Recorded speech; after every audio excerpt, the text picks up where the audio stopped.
Oyez, oyez, oyez. All persons having any manner or form of business before the Honorable the United States Court of Appeals for the Fourth Circuit are admonished to draw nigh and give their attention, for the court is now sitting. God save the United States and His honorable court. Let's be seated. And good morning. Welcome to the Fourth Circuit Court of Appeals. We have 3 cases that we will hear for argument this morning. And we'll begin with the case of Zinski versus Liberty University. Mr. Stater, did I pronounce that correctly? Yes, you did. Good morning, Your Honors. May it please the Court, the order below should be reversed because Title VII, the First Amendment, and RFRA protect Liberty University's religious-based employment decision. Upon application, Zinski affirmed the doctrinal statement while remaining in open rebellion to it, having taken female hormones for at least 4 months. The plan was to work through the probation period and then tell Liberty, although Zinski admits that the plan was revealed to some co-workers. Zinski also admits that female hormones cause visible external changes and wanted to let HR know. Let's focus on the issues here. I think what you're proffering is interesting and a nice little extra commentary, but there's some legal issues here. And the factual issue is that as it stands, as I understand it, an individual was employed there. And during the course of that employment, certain representations made. Is that correct or not?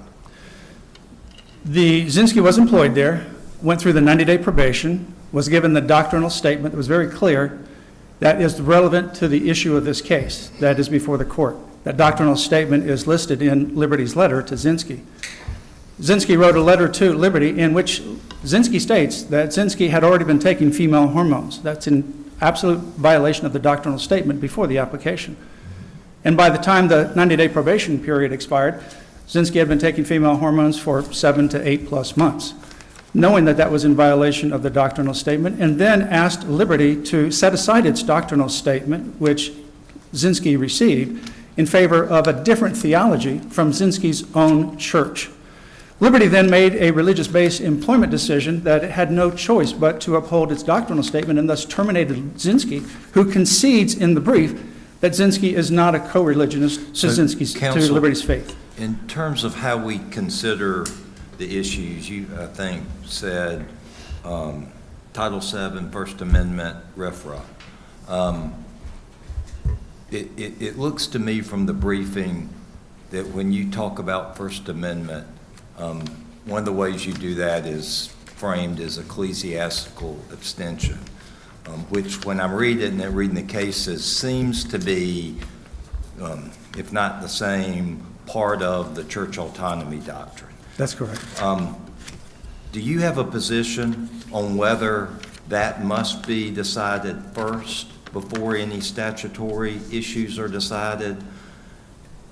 Let me say it more specifically. Is it a threshold type issue that must be decided first?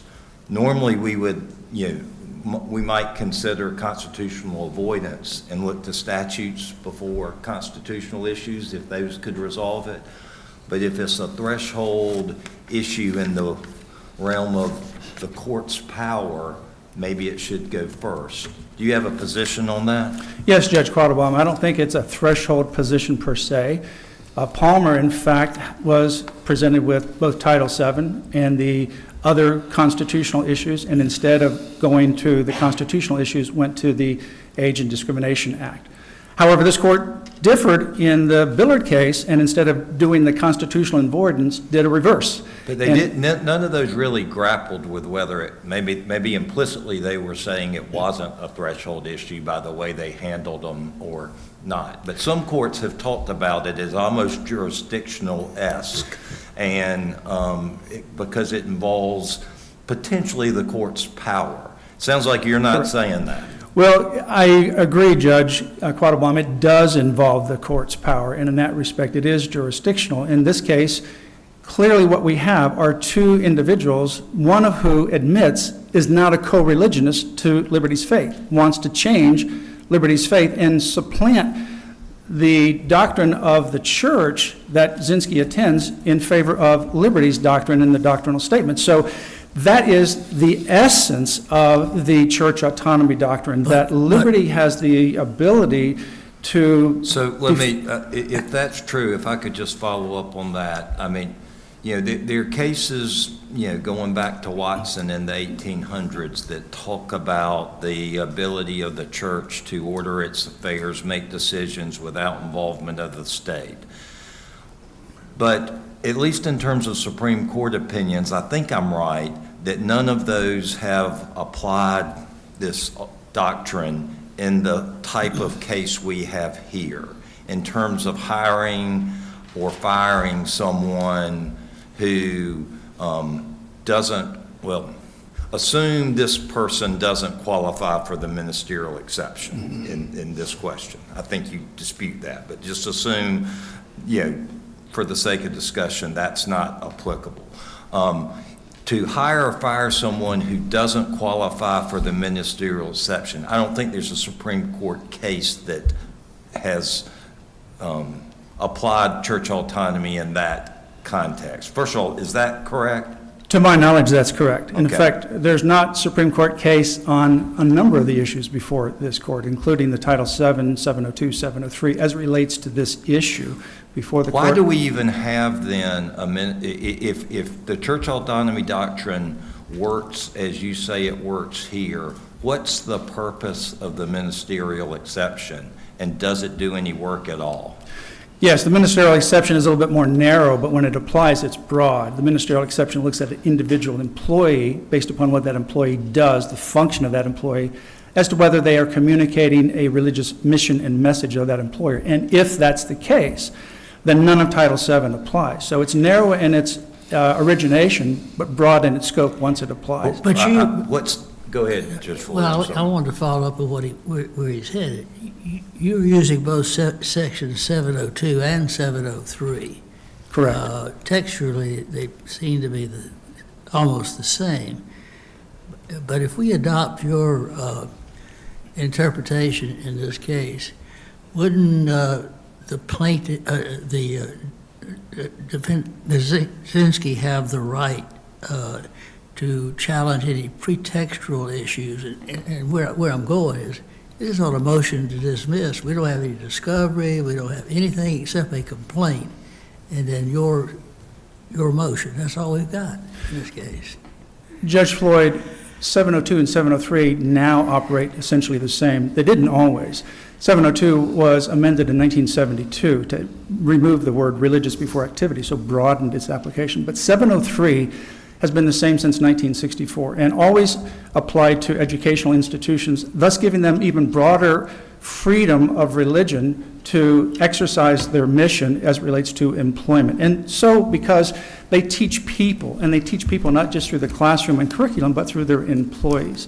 Now, Rayburn actually cites 702, not 703. So Rayburn doesn't control this case because it never addressed 703. But Rayburn does cite the Fifth Circuit Mississippi case, the Baptist case, and says that when there are different faiths involved, 702 at a minimum divest the EEOC and thus courts of But jurisdiction. That's a Fifth Circuit case, and as I believe, the Third, Sixth, and Ninth Circuit take a little different position. I don't know what ours should be, but my basic question to you is, as Judge Quattlebaum started out a while ago, it just seems to me that it's going to force us to rush to judgment in something that we don't need to do right now. It needs to be massaged a little bit with discovery and that sort of thing. Judge Floyd, with respect to the district court's finding below, the district court found that there was no dispute in the facts. It's plain about Liberty's doctrinal statement. It's plain why Liberty took its position. It's outlined in a very detailed letter that's in the record. That's not in her complaint. In her complaint, if you look at her complaint, it's just a straightforward Title VII, and that's all we're entitled to consider at this point, isn't it? No, Your Honor, and as in fact Judge Moon correctly found that this was referenced in the complaint, both the letter from Zinsky to Liberty and Liberty's letter back to Zinsky.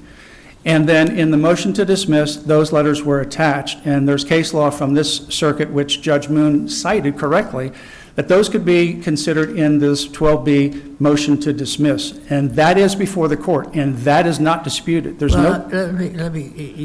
I guess you referred to the joint appendix, page 16, and which is Zinsky's follow-up to the email to Liberty. That's not in the complaint, is it? It's in the record because it was put in the motion to dismiss, and that is part and parcel of what can be considered because it was referenced in the complaint. Zinsky brought the letter that Zinsky sent to Liberty before the court by referencing it. Zinsky brought the letter that Liberty responded to in the complaint by referencing it. Those are the actual letters. There's no dispute in this case that those are the letters. The facts of this case, as relates to Zinsky's hiring, getting the doctrinal statement, the 90-day probation, the transition, the hormones, the change of the name, and Liberty's position about why Liberty took its action is clearly undisputed. So in this particular record, there is no facts to discover. And thus the reason why the judge below certified Section 702 and 703 as legal issues that would dissolve and decide this case, because there's no factual disputes that need to be resolved. In fact, in this particular case, Judge, you mentioned some of the circuits that went the other way on 702 and 703. Respectfully, I don't think any of the circuits have really addressed this issue post-Bostock. Bostock says on 682, in a sex-based discrimination case, that the Congress enacted broad statutory exemptions and protection for religious freedom. The concern was in the amici before the Supreme Court in Bostock was that a decision going the way Bostock eventually did would cause religious freedom issues. And the court assured in its decision that 702, 703 are broad statutory exemptions, but that's not before the court at the time. And it also indicated that RFRA was a broad statute, a super statute that supersedes and amends all federal law, and that also would result in a different outcome. So therefore, to the religious amici, you've got other defenses to bring before the court. Well, see, I'm not sure I'm there with you on RFRA because it doesn't state it's an action against the government. Well, and again, that goes to my massaging question. Plus, the other issue that concerns me, you may win at the end of the day. The question is, do we rush into it right now? We also have Justice O'Connor's Roberts versus J.C.'s on the affecting the church autonomy doctrine and the commercial nature of your school. Well, there's no issue about the commercial nature of Liberty University. It's a nonprofit Christian university. No, I don't mean it that way. I mean, you go out into the market and you get people that are not necessarily like all of your institution. There's no dispute to what Liberty does, and there's been no dispute or argument from the plaintiff at any moment with regards to Liberty. Liberty, by the concession of all parties and noted by the judge below, qualifies under 702 and especially under 703. And in fact, the Third Circuit in Kramer regarding the issue of Title or 702 applying to a religious organization, in that case abortion, rules in the same favor of what we've argued. Little does too. The Third Circuit, the marital conduct case, also the Mississippi College case, which Rayburn cited from the Fifth Circuit, the Baptist Memorial case from the Sixth Circuit regarding homosexuality, all sided with religious employers because that behavior, those activities of abortion or supporting abortion, marital conduct, or homosexuality or same-sex marriage, all of those observable behaviors, like you have here with Zinsky, with observable behaviors, which Zinsky states the female hormones will cause external changes, those then, in those cases, they found that 702, 703, or primarily 702, protects the religious employers. And also, in the Seventh Circuit, in the Starkey case, Judge... Counsel, can I interrupt you there on the 702 issue? The Zinsky's counsel references the fact that the language reads that the subchapter shall not apply to a religious organization with respect to the employment of individuals of a particular religion, and that individuals of a particular religion is modifying individuals. In this particular case, the letter suggests Zinsky's faith is part of or supports the transition that is being undergone. But, are we looking at the religion of the employee or potential employee, or are we looking at the religion of the employer? We're clearly, Your Honor, looking at the religion of the employer. 702, 703 apply to the employer being able to maintain, based on First Amendment principles that you mentioned earlier, the church autonomy doctrine, its religious mission. I think unquestionably the church autonomy doctrine references employers. I'm trying to, what's your response in the text to how it's the employer's religion that we look to versus the employees? Well, in Title VII. Take, for example, 702. 702 has the BFQ in the first section, the bona fide occupational qualification. And so if that applies, and it's a necessary aspect of the business, you can discriminate on the basis of race, or I should say not race but sex. The second part of that then refers to the religious educational institution. If the religious educational institution qualifies, as Liberty does, and nobody disputes that in this case, then Title VII doesn't apply as it relates at least to religion. Now, whether it relates to other issues... Does it relate to religion generally, or does it relate to the employment of individuals of a particular religion? It relates to the employer employing individuals of a particular religion. In other words, the employer has the right to have co-religionists as employees that are in line with the faith and doctrine of that employer. And those employees that are not in line, the employer can disassociate from them. As in this case, Zinsky was bringing forth a competing theology from Zinsky's own church. Does that matter? What if Zinsky didn't say anything about a church? Zinsky just says, I'm transgender, doesn't have anything to do with a religion. Would that make any difference? No, it wouldn't. I think it adds to this particular case and makes it, if Liberty can't win on a case like this, where you have religion versus religion, then Title VII means nothing to anybody. So I think it makes it even stronger for Liberty's case, but it's not necessary for Liberty's case. Can I follow up with one more question? Sure you can. I know your time's up, and I'd asked some questions early about what if the church autonomy doctrine prevents courts from reviewing this type of decision, and if you assume Zinsky doesn't fall within the ministerial exception, then what's the point of the ministerial exception? And you said that it's more narrow, but it's broader. And I understand it's more narrow, right. Ministerial qualifications, folks who qualify. What's makes it broader? And Judge Floyd mentioned pretext. Is that a limiting principle? I mean, what's different about it besides who qualifies? The ministerial exception actually is grounded in the church autonomy doctrine. And so the cases that from the Supreme Court, Hosanna Tabor and Our Lady of Guadalupe, actually reference some of those church autonomy doctrines. So it grows out of that. I think the church autonomy doctrine is actually even broader because it doesn't just apply necessarily to employees, employer relationships, but to other kind of governmental interference that may not be employment related. So I think it includes employment, but goes beyond employment. Whereas the ministerial exception builds on that church autonomy doctrine to specific individuals who are considered ministerial in that employment environment. And then once that applies, that particular Title VII completely drops out. For any reason, the employer can make a decision. But you're saying Title VII drops out for non-ministerial employees, aren't you?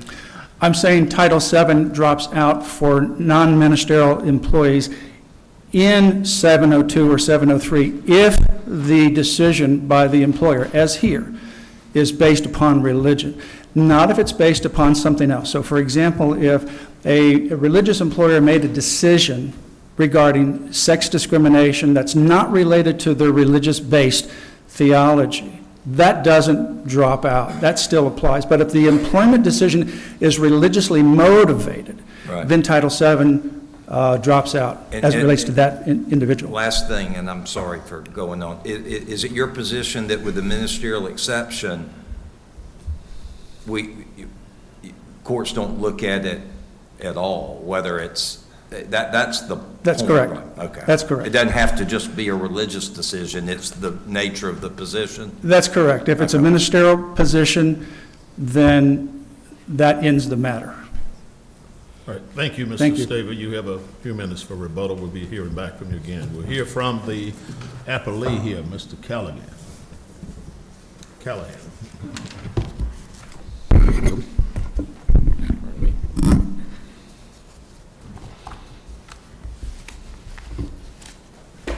Good morning, Your Honors. Can you hear me? Excellent. Excellent. You will.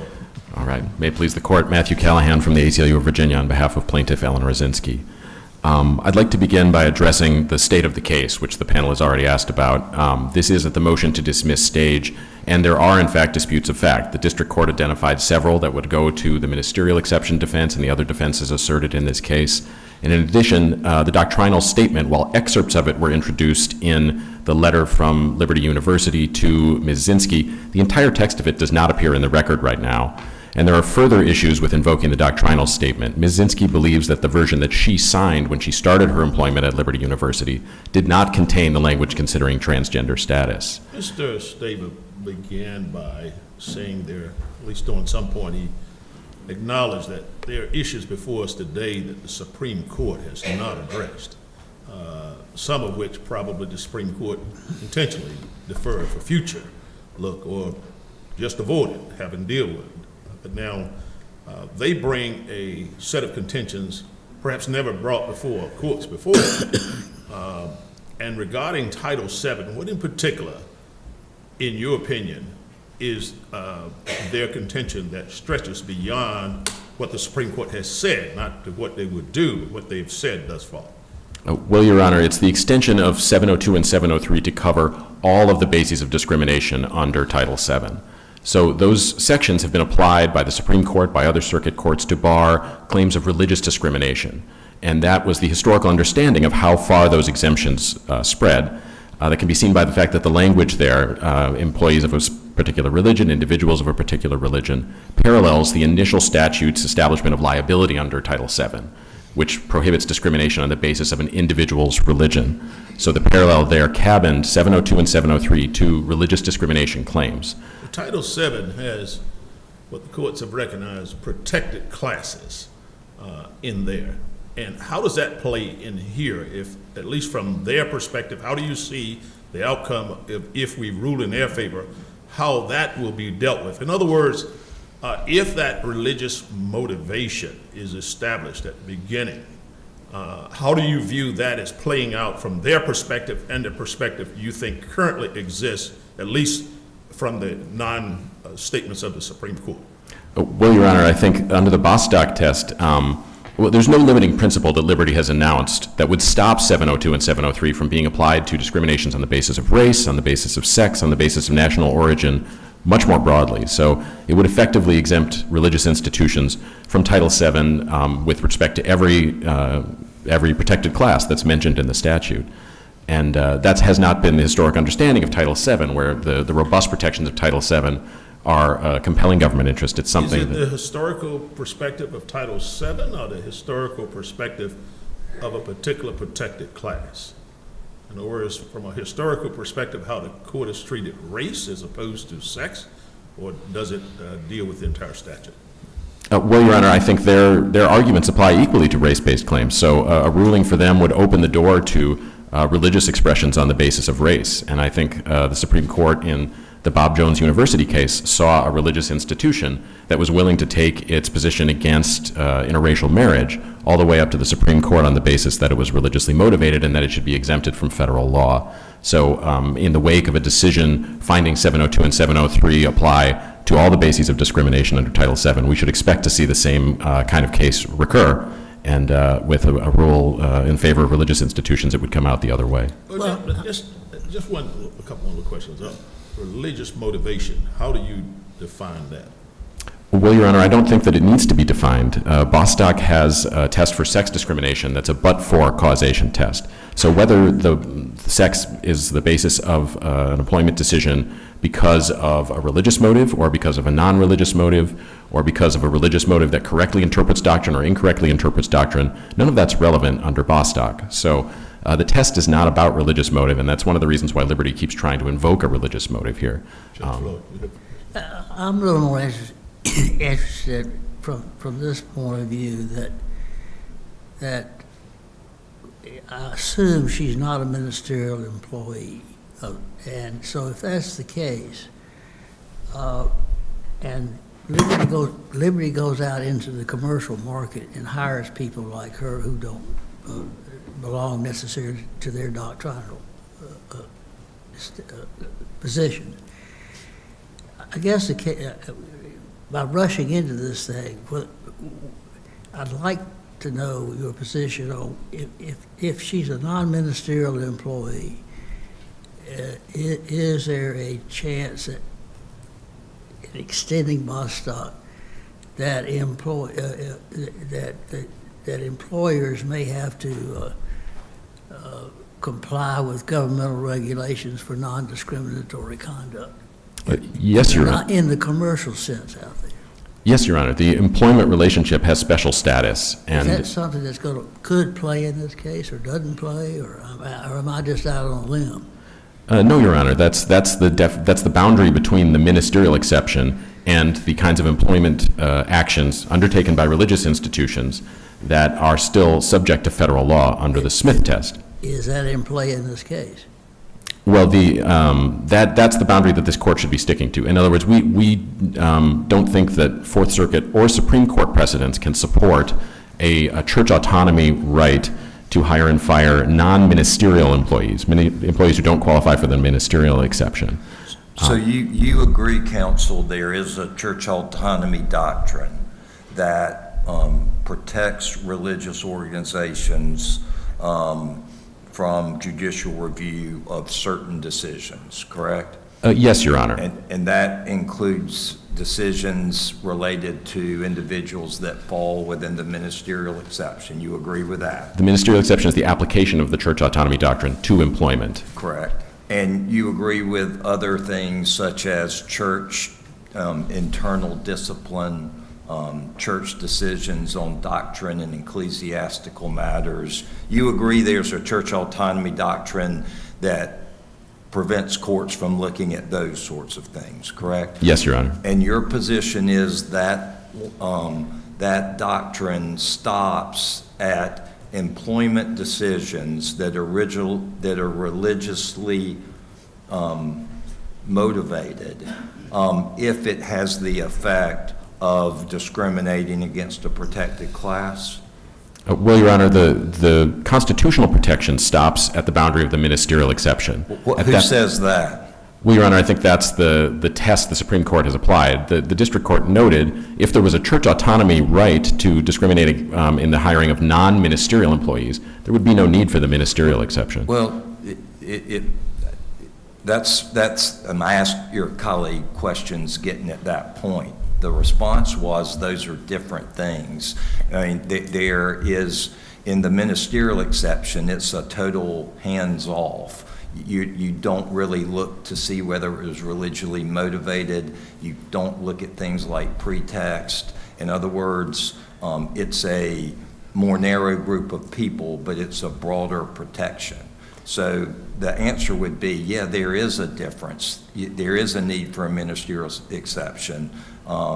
You may disagree with that, but there's the position would be it covers a broader swath of people, but it's subject to some limiting principles. At least it's a religious decision and not pretextual. Well, Your Honor, I think that's a distinction without a real difference in operation here. We have Liberty University and the other religious institutions advancing this kind of non-ministerial church autonomy right, saying that once a church or religious institution invokes a religious motive, there's no power of the court to inquire about that religious motive. So that would mean, though, I mean, look, I think you raised some concerns that, the application of this could result in it being applied to racial discrimination, and I think, that I appreciate that concern. The flip side of that is that, as you see it, a church that believes transitioning is contrary to their central beliefs must hire someone who believes as a matter of faith that transition is appropriate, so that they must hire someone that they have a 180-degree difference in terms of their religious beliefs, and they're a church. That's what you would say the law requires to happen, correct? For non-ministerial employees, and it's important to remember, Your Honor, that there's a protected class of people who are the messengers of the faith who do the religious duties here, but for their groundskeepers, for their janitors, for their IT apprentices, they are still subject to federal law. So a fundamental Christian church that has 16 employees, one of which is a janitor, must hire a transgender employee, even though their beliefs are that would be contrary to their doctrine.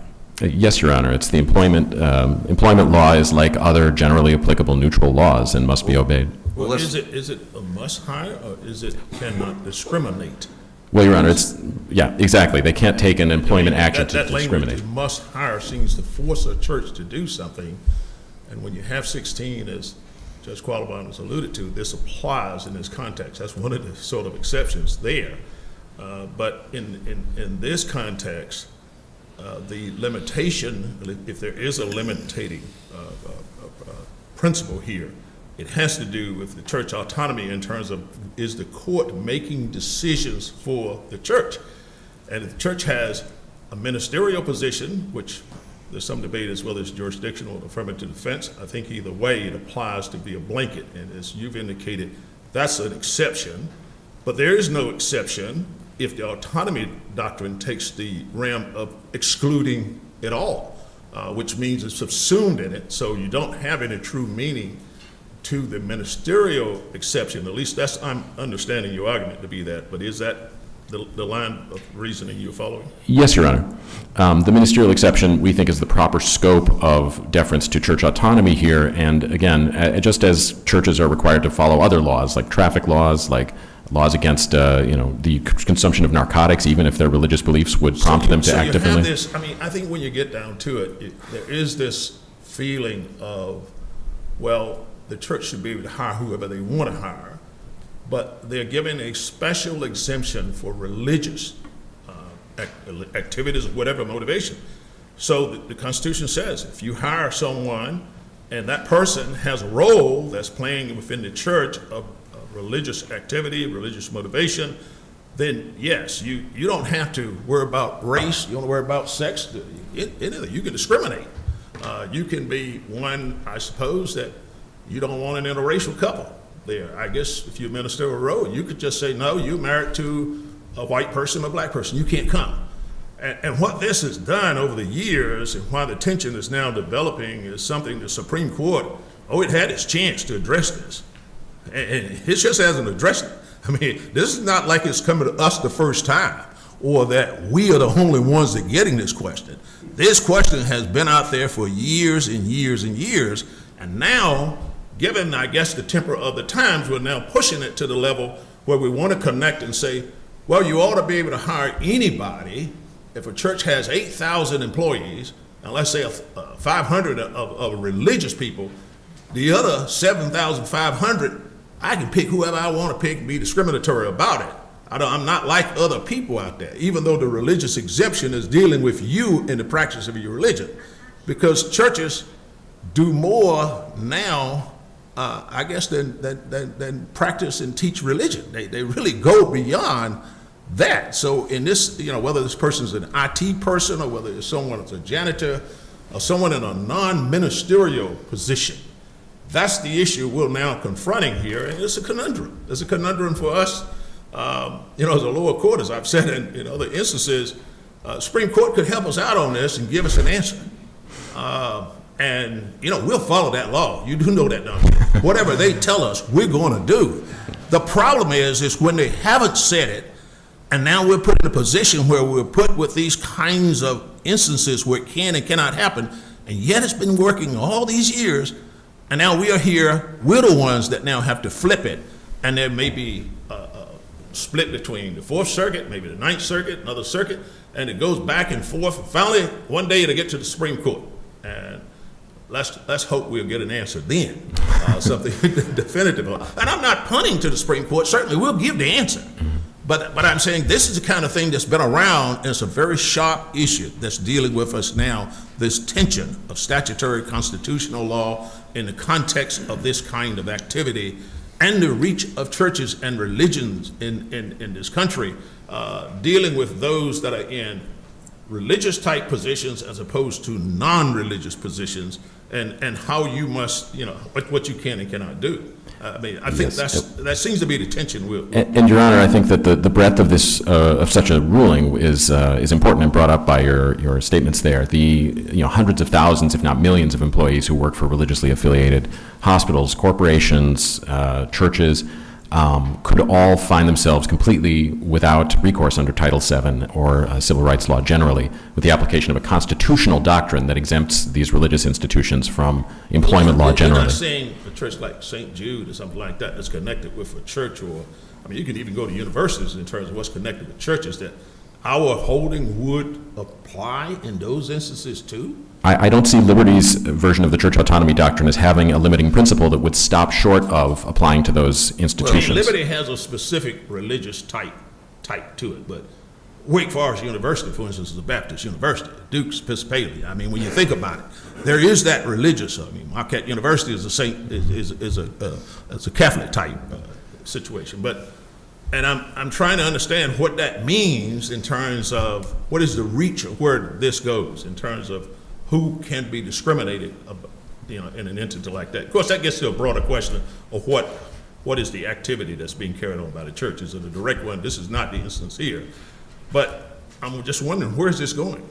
Well, Your Honor, I can't answer that, but that is an issue that hasn't been briefed. I think Judge Wynn's making a good point. What's the scope of religious organizations that would, or religious affiliations that would be subjected to this?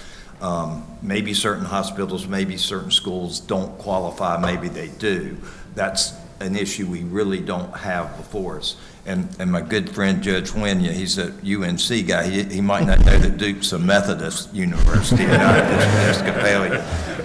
But I I do know what punting is. It sounds like you're telling us to punt this issue just like the Supreme Court punted.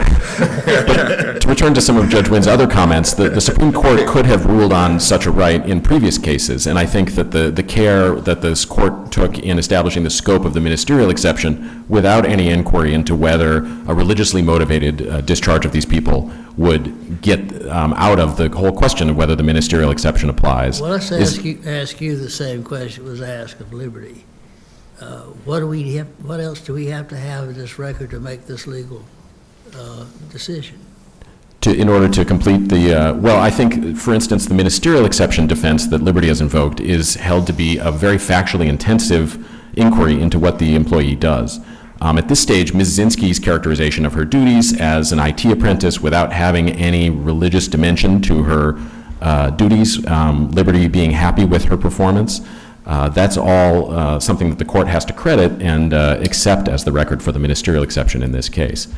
In addition, there are questions of proof with regard to the doctrinal statement, as I said. We don't know which version of the doctrinal statement Ms. Zinsky signed, whether it included transgender status. She believes it didn't, but we haven't been able to locate a copy in order to prove that up. It's certainly not before this court, to the extent that Liberty's defenses depend on the contents of that doctrinal statement and her having signed it.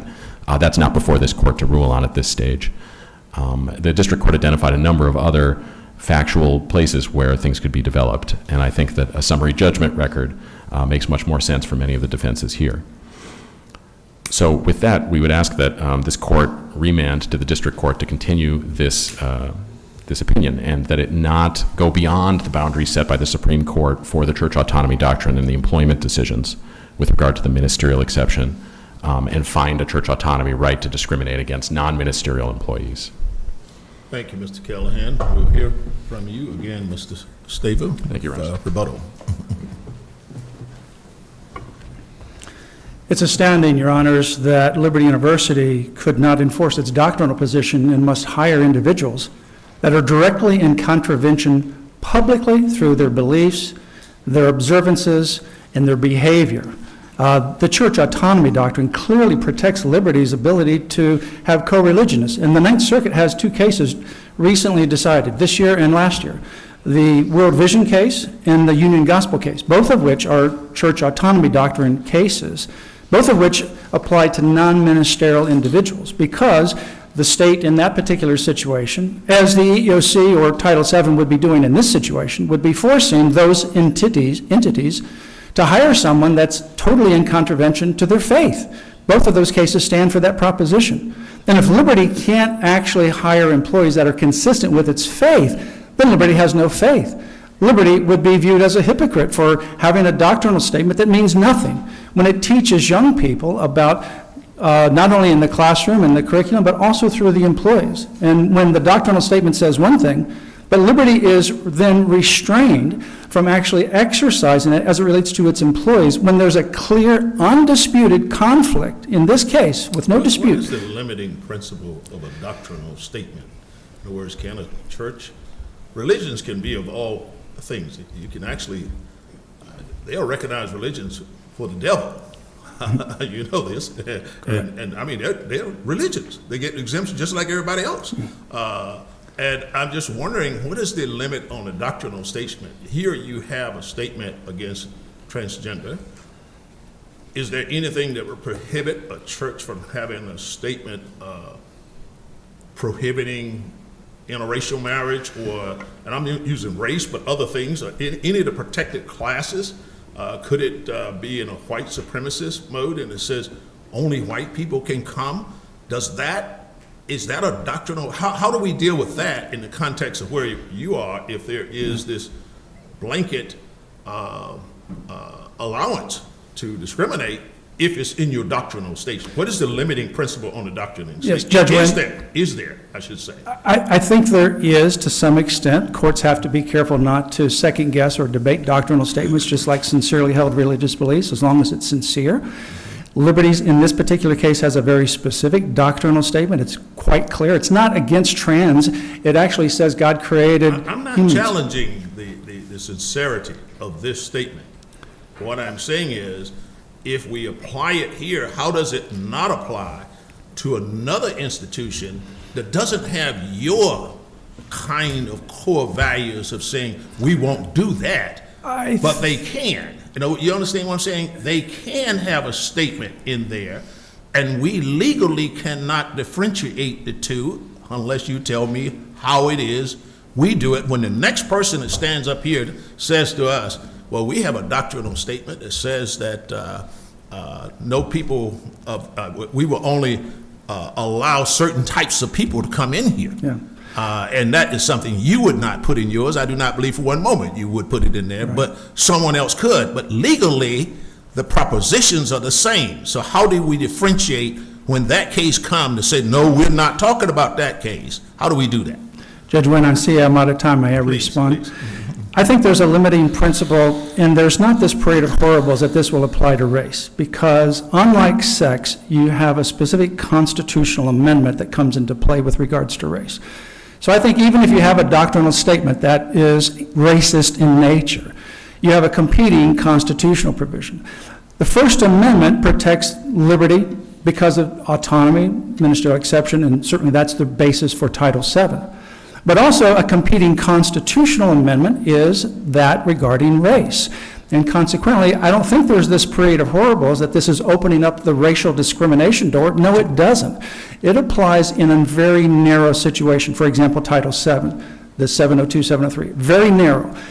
When the decision is based religiously on a clearly defined, in this case, doctrinal statement, then when that religious decision is made, then Title VII doesn't apply in this particular case as it relates to sex discrimination. And I think Bostock on page 682 clearly says that, because why would the Supreme Court, it hasn't answered the question, but I'm sure it certainly will. Maybe this might be the case, Judge Let me Wynn. ask counsel, you have further questions? Yeah, just, Judge, I'm sorry. Counsel. that's all right. I did that for a while. I know. In terms of limiting principles, I was going to ask you about your view about how your position related to race, and you've answered that. Some courts that have looked at the church autonomy doctrine as you advocate applies here have said there is a pretext limitation. Do you agree with that? No, I don't agree that there's a pretext, in terms of doctrine, perhaps, but once the doctrine applies, the church autonomy doctrine, no. And I think that courts have to be deferential to that doctrine, just like you're deferential in an employee bringing a sincerely held religious belief allegation for religious discrimination under Title VII. It's basically whether that is sincere and not a sham. Right. But doesn't get into debating the particular details of that faith. Right, it doesn't, okay, so you disavow a pretext limitation on the church autonomy doctrine. I do, Judge Quattlebaum, because I think what that does is exactly opposite of what the church autonomy doctrine is designed to do. It invites second guessing. Exactly. Yeah. It invites second guessing. Is and that really true? I can certainly see that how you would go about pretext could become, courts second-guessing church decisions. I guess I'm trying to see whether there's pretext that would not involve that. I don't think so, because pretext can become its own litigation. And litigating under the context of pretext is going to open up all the discovery and all the different faith and all the different employees and everything. It puts everything out on the table, could go on for years just on pretext. But why isn't that, I guess, why isn't that why it's different than, church autonomy doctrine has a number of components. Right. Some of them are ministerial exceptions, some of them are church discipline, some of them are doctrinal statements, and maybe there's total hands-off on those. But for something that involves here, I wonder whether some discovery into pretext would not be inconsistent with that. I think it would be inconsistent. Say, for example, if you have the church autonomy doctrine in discipline, there could be all kinds of allegations back and forth, why the person is disciplined, why the person shouldn't be disciplined, whether that discipline was pretext. That immerses the court in a wrong situation. So your view then is that back to ministerial exception is if it's a religious decision, you have church autonomy doctrine. If it's ministerial exception, any decisions, we don't even look to see whether it's a religious decision. That's correct. And in fact, in this particular case, the church autonomy doctrine is very simple, because what we have is two competing religions. We have Zinsky's religion. Yeah, we understand. Yeah, this case, depending on your perspective, may be simple, but we got to make a rule that applies to things that aren't so simple, that. sir. Judge Floyd, you have a question? Yes, Judge Floyd. Question. Just correct me if I'm wrong. She was hired, and there was no issue about this transgender. No issue about transgender. This occurred after she was employed, and she began to. No, Judge Floyd. When Zinsky was hired, Zinsky was presented the doctrinal statement. The letter from Liberty after the 90-day probation actually says that Zinsky was presented the doctrinal statement, reminded Zinsky that Zinsky received the doctrinal statement, and confirmed that. Zinsky has never even up until now, just a few moments ago, challenged that. Zinsky received the doctrinal statement. The doctrinal statement was clear, and then as a result of that, 90 days later, came out in open defiance of that doctrinal statement, and that's when Liberty made a religious decision to terminate Zinsky. Well, I mean, the reason I asked that question, we've been talking about churches being forced to hire. I wanted to know whether she had been hired and there was no issue, and then terminated. Zinsky was hired on a false representation by Zinsky. If Zinsky had complained about the doctrinal statement when Zinsky was presented with that doctrinal statement, which Zinsky acknowledged, and that was mentioned in the letter to Zinsky, Well, then Zinsky would have never been hired. Let me follow up this way. Let's suppose let's talk about another employee X. No issue at all. You hire, and then they begin this transition. After probation, just down the road at some point in time,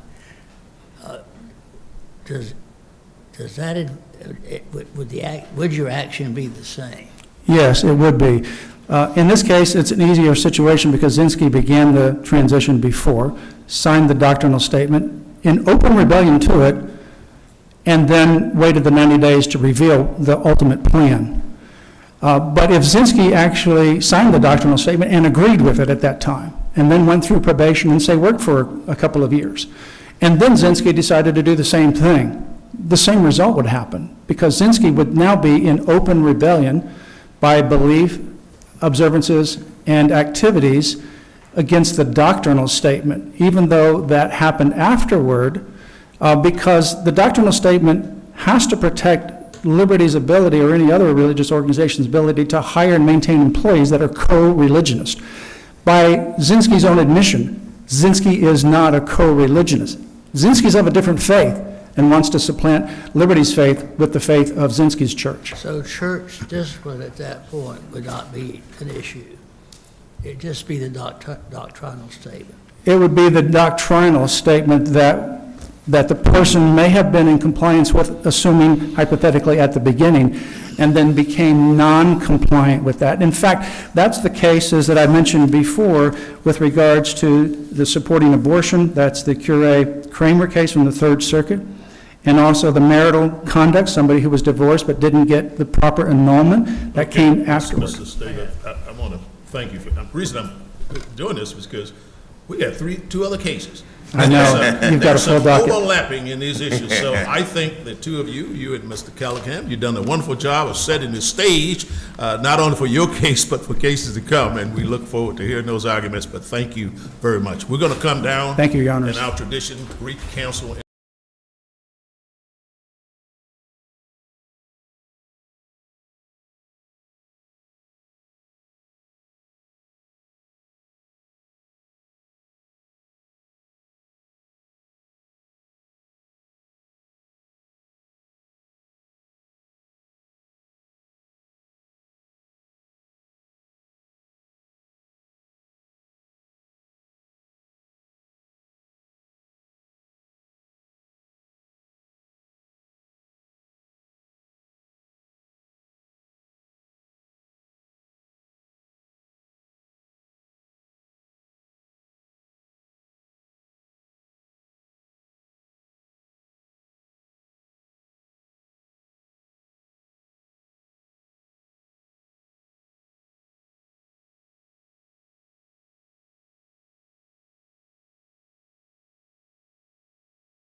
Doe versus the Catholic Relief Services. And we'll hear first from Mr. Dugan.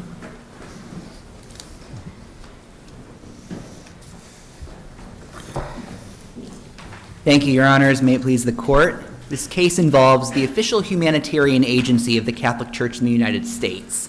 It also involves a religious belief central to Catholic social teaching, namely that marriage is a sacramental union between one man and one woman. And the undisputed evidence in the record, this case being a little bit of a different procedural posture than the last one, shows that Catholic Relief Services sincerely believes it is never morally permissible to extend spousal benefits to an employee in a same-sex union. Now, we heard quite a bit about church autonomy so far this morning. I'm going to share a little bit more, and then I hope to cover some additional points as well in my limited time here.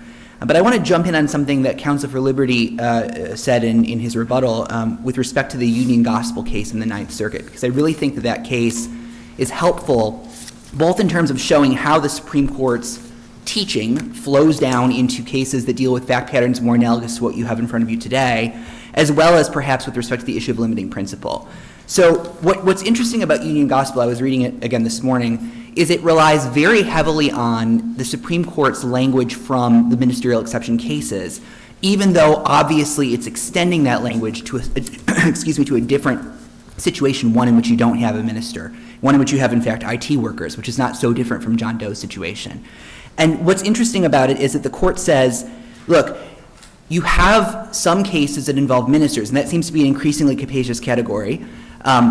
And you have other cases where you have employees who are not ministers, but the policy of the organization or the mission of the organization is such that if those employees are, if you're engaging in employment practices that are inconsistent with your faith and doctrine, that can profoundly compromise your ability to carry on your mission. And so we're the Catholic Church, right? CRS is controlled by the U.S. Conference of Catholic Bishops.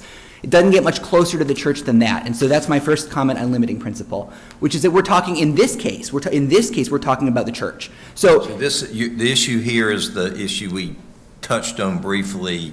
What religious organizations are covered by this, right? Exactly, Your Honor. So that's one limiting principle, is who gets to invoke this principle. Correct. And I think Union Gospel says in the conclusion to the case, we're not deciding today about the application of church autonomy to hospitals. Right. We're not deciding as to businesses. We're not deciding as to the Hobby Lobbies of the world. So we're the church. So if you want to have an institutionally conservative application of the church autonomy doctrine, one limit is to say, well, we're going to apply it to churches and to religious ministries that are connected to churches, and save for another day the question. So just since you brought it up, I understand you think we're good here. But what if it is Hobby Lobby? What if it is Chick-fil-A? Do you have a position on whether it applies there? CRS does not, and I think part of the reason goes to some comments Judge Floyd made earlier about commerce. I mean, the further you get into sort of the ordinary business world, the more you may have competing interests that the court would have to consider. But we're the church, and we're not Hobby Lobby, and we're not Chick-fil-A. We're doing nonprofit ministry around the world. And we're talking about, and so this gets me to my second limiting principle. By church, you mean the Catholic Church? The Catholic, exactly. That's right, the Catholic Church. Which has tentacles in all kinds of places. True. Well beyond what we're dealing here. Maybe not Hobby Lobby, but there are a lot of places. The Catholic Church is all over the place. Hospitals, universities, But you're saying today you just want to limit it to this particular entity here, and we have to find a way to say laws are being limited just to this and not to something else, or that implying something else, we've got to do sort of a fact-searching type determination of what it is. Yeah, well, I think that the court can do these things in steps. I mean, Your Honor made the observation in the last argument that the Supreme Court has not rushed to provide explicit guidance on some of these issues. And It's completely done it. I mean, it is not only not rushing it, it's had it. It has a chance. It just won't do it. It's done it. Well, but in the interim, how has the world turned under the existing law in these situations? What is the change? Is this a change, or is this something already that's being done just because it's being done? Or there's no law on it. So how does this work so far? Well, I mean, that was the point that I was making about Union Gospel, because when it's describing church autonomy, it's using the very language of Our Lady of Guadalupe. When it's talking about internal management decisions, that's not the Ninth Circuit, that's the Supreme Court. Now, it's applying that to, okay, a non-minister situation, but it's the same point.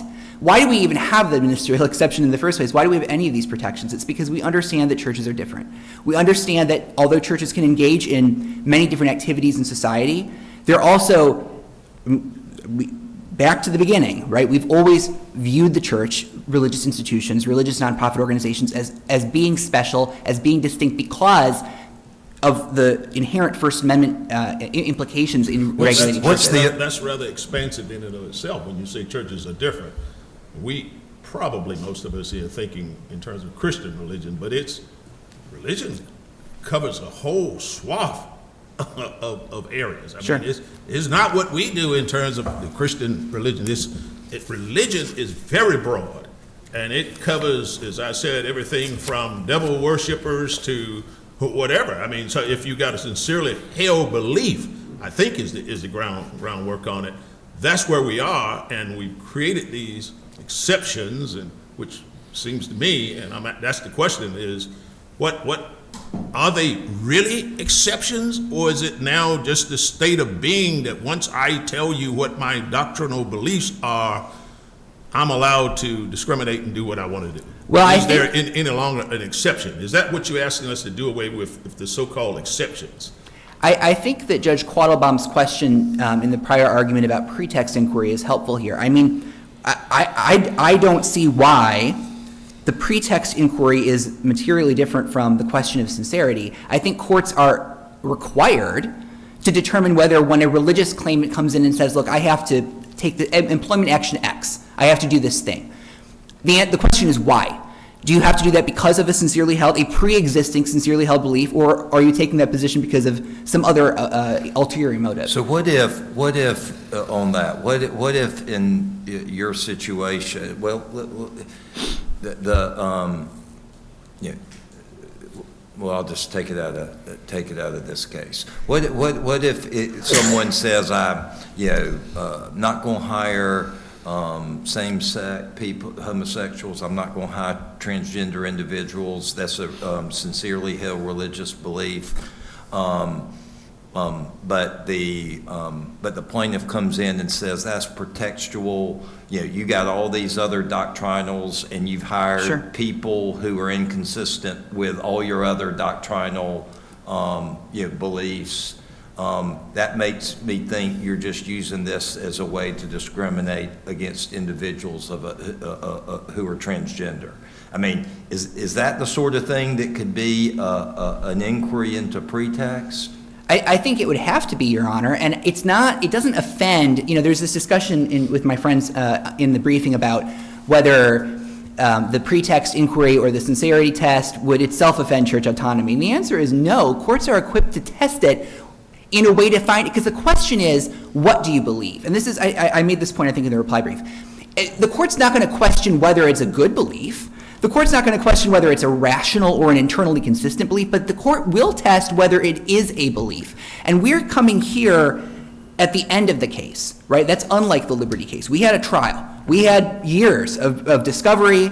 Mr. Doe had every opportunity to examine whether Catholic Relief Services sincerely... So we got to do this in every case that comes up here? I mean, is that what you're saying? Every entity out there that has one of these things, we've got to go through that same kind of analogy and conduct a little mini trial by the bench to see if you have a sincerely held belief in every one of them? It may not always be necessary, Your Honor. I mean, it could be, we had some discussion about what's in the Well, think about how many times it would be necessary. I mean, you know how many people out there, once they hear that, going to bounce up and send something to this court and all across this country and say, all right, Judge, we got a sincerely held belief. Let's go through the analogy of it. Every one of them. We got to do all that if we're going to do a pretextual analysis in all these. Well, I think the alternative is that religious employers like my client, Catholic Relief Services, are put in a position where, because of the evolution in the law after Bostock, they're required to do things that are fundamentally inconsistent with their religious beliefs. I mean, Well, let me ask you this. From the record, you correct me if I'm wrong. Yes, Your Honor. Doe was gay when you hired him, and you knew it. That's true. Now, he married, and you got this problem now. So, we talking about applying in this case a religious belief, or are we talking about him being a part of the ministerial exemption? We are not contending that he's a minister. We are contending that our providing him with, our taking the affirmative act of providing him with spousal health benefits violates our conscience. That's the issue. Okay. And so, at the time, he was gay, he's still gay, True? he just happens to be married to another man. I'm having a little, explain to me how that violates your, I understand we can't get to that point in one sense, but on the other hand, it would help me to know that Yes. a little bit of an inconsistency. Your Honor, and it goes to the other limiting principle that I was hoping to raise, so these kind of connect. For us, in our religion, so the Catholic teaching, we have no problem with ecumenical hiring. In other words, we hire people every day who have different lifestyle choices than we do. That's fine. Where it crosses the line in our religion is when we're required to do an affirmative act that has the effect of endorsing behavior that the Catholic Church teaches is sinful. So we are happy to have Mr. Doe, he's no longer with us, but we were happy to have him as an employee. He did great work. What we can't do, where it crosses the line for us, is to give him a benefit that is for spouses, because the Catholic Church teaches that only men and women can be married. Another follow-up then. At the time he was hired, the representation was made by your insurance folks that that person would be covered, and he did not mislead the church. That is true. That's right. No, totally agree with that. And secondly, you didn't marry him. He was married in a civil arrangement, That's right. but it still violates your faith. It does, and I'll just, as the court's But Grab- let me make sure I understand your point where Judge Floyd is going. The defendant here, at least the party here, was already gay. He let you know that. He True. was married. He let you know that. True. He said he wanted health insurance. You said, okay. You gave it to him. And now, then you said, no, we made a mistake because we don't recognize individuals who would be married to the same sex. But your problem here is you won't give health insurance, but you will employ a person, as I understand you, who is married to the same person. That's exactly right. But you won't give them health insurance. Correct. That's right. That's Okay. right. Because you have no problems with a same-sex person being married to a same-sex person. Well, I don't know, no But problems. in other words, you don't fire someone for that. That is true. But if they want that person to whom they are married under the law, just like everybody else out there, you won't give them health insurance. But if he was married to a woman, you would. Yeah, I mean, And we you don't, say that you can do that because after he had already started working for you, after you told him he could get health insurance, after you gave health insurance to them, then you came up and said, no, we don't believe this, we're not giving you health insurance. I mean, I would frame it a little differently. There were mistakes made by clerical professionals when it became... But not the individual who was seeking. The mistakes in the clerical is you. I mean, that's you. In other words, you're not just the clerical, those are your clerical people. So you made mistakes, you're saying. We have never walked away from that, Your Honor. We've acknowledged since day one. We made a mistake, and when we discovered the mistake, we did what we could to try to correct the mistake. Judge Quattlebaum took the Liberty crowd through this same thing, so let me do this. I know I hate that you're out of time. We can't mess with your church autonomy. We can't mess with your ecclesiastical aspect. We can't mess with your church discipline. And there's a fourth one I can't remember. So how does this fit into one of those three or four things? Doctrinal, ecclesiastical, church discipline. I forget, I wish I had a note in front of me, but it's four of them. Yeah, well, the Union Gospel case sort of answers that question by connecting back to not only Watson, which is what Your Honor is referring to, those various aspects of church autonomy, but also the ministerial exception cases. And what it says is, adjudication of discrimination claims would require courts to evaluate whether an institution's hiring practices in fact are essential to its mission, which is an inherently religious question. So it actually, we're not just saying, oh, you can't touch us because we're the church.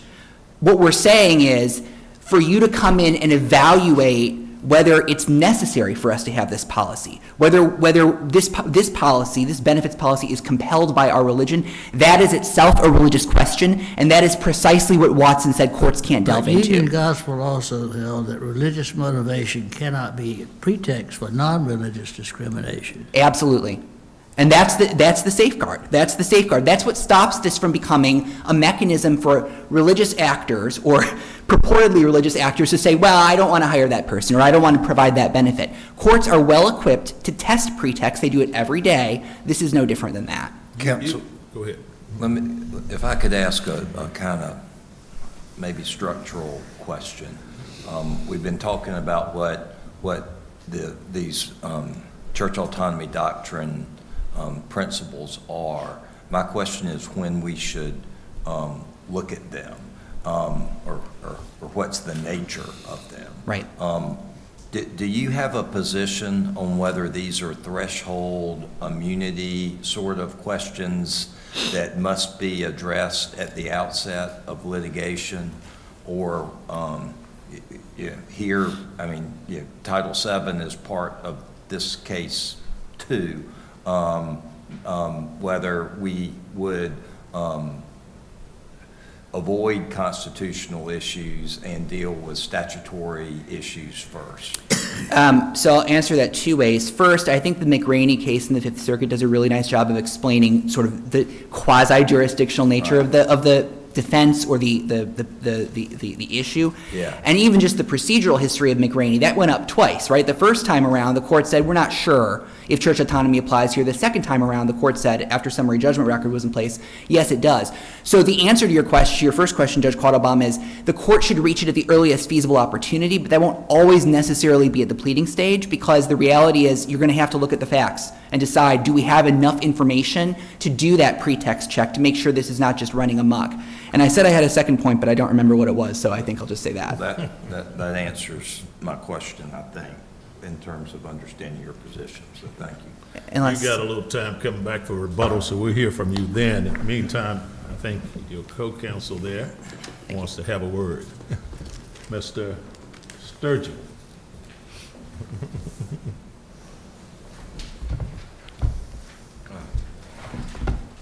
Good morning. May it please the court, I'm Lowell Sturgill from the Department of Justice representing Intervenor of the United States. The district court also erred by precluding CRS from relying on the Religious Freedom Restoration Act as a defense to Doe's Title VII and Equal Pay Act claims on the ground that RFRA does not apply in suits between private parties.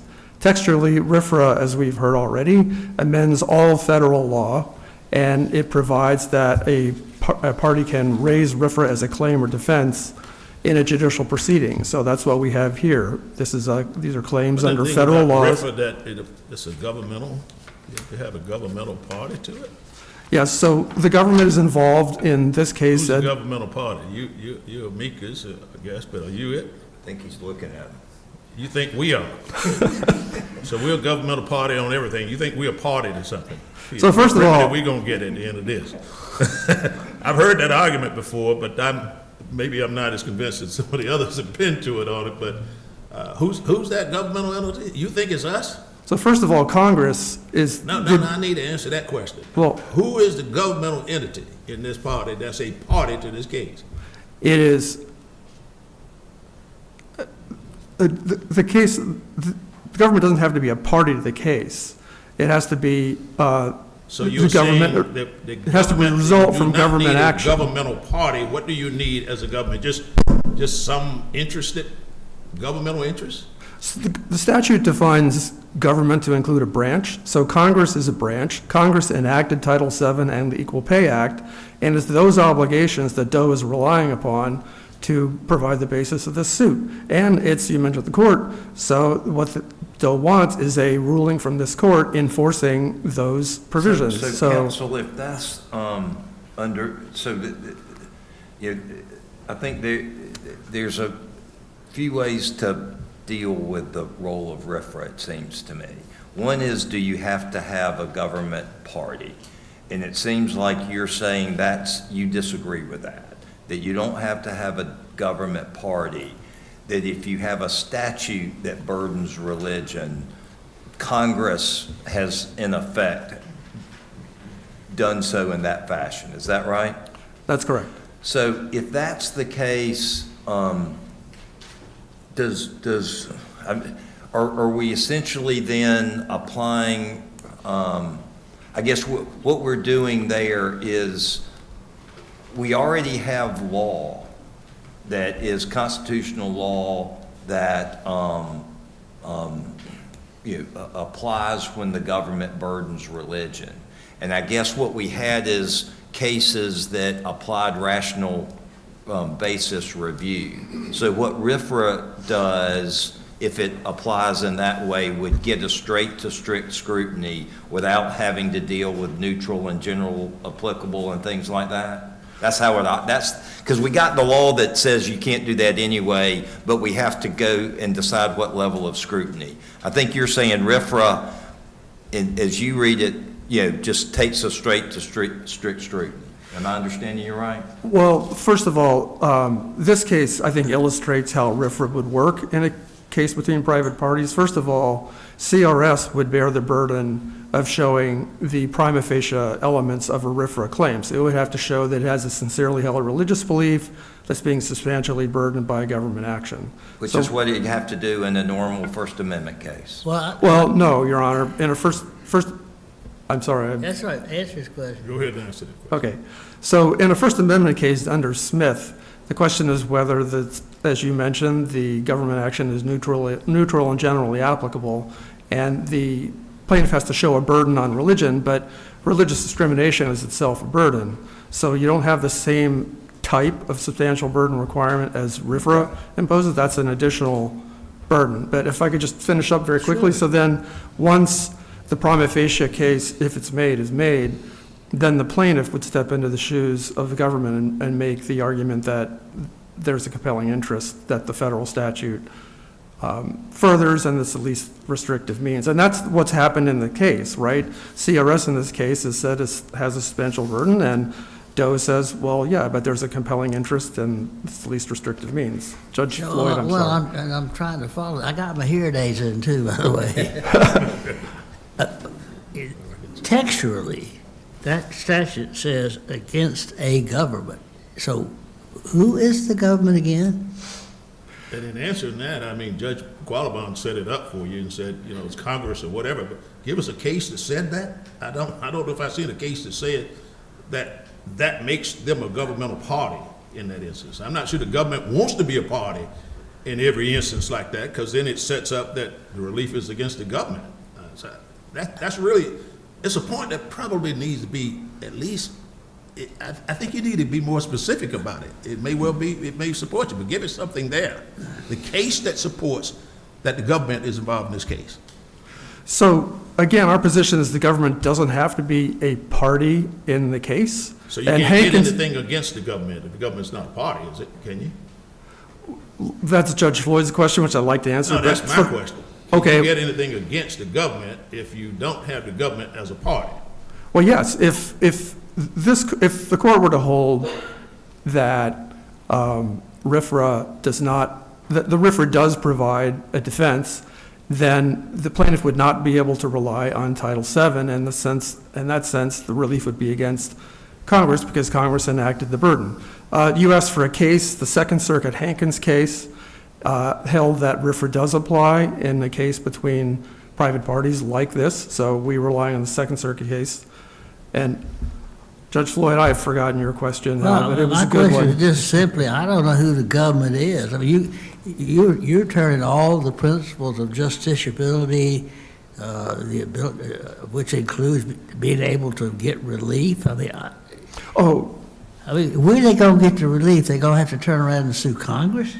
So you mentioned the phrase appropriate relief against the government. Yeah. The position we have is that the term government modifies appropriate relief. And what Congress is doing was making it clear that it was waiving sovereign immunity for an official capacity suit for injunctive relief against the government. So that's textually our position on that.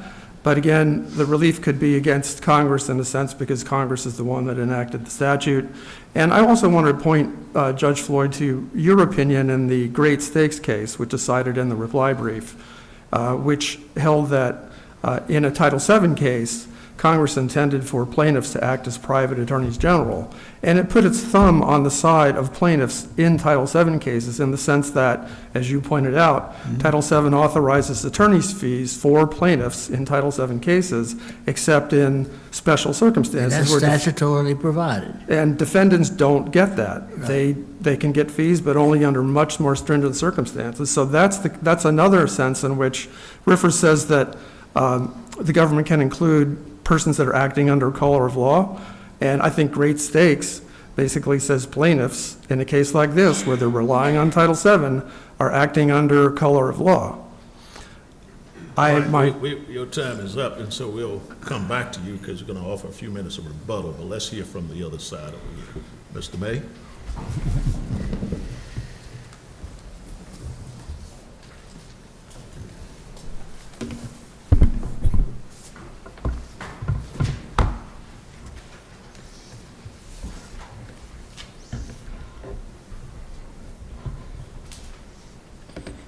Good morning, Your Honors. May it please the Court.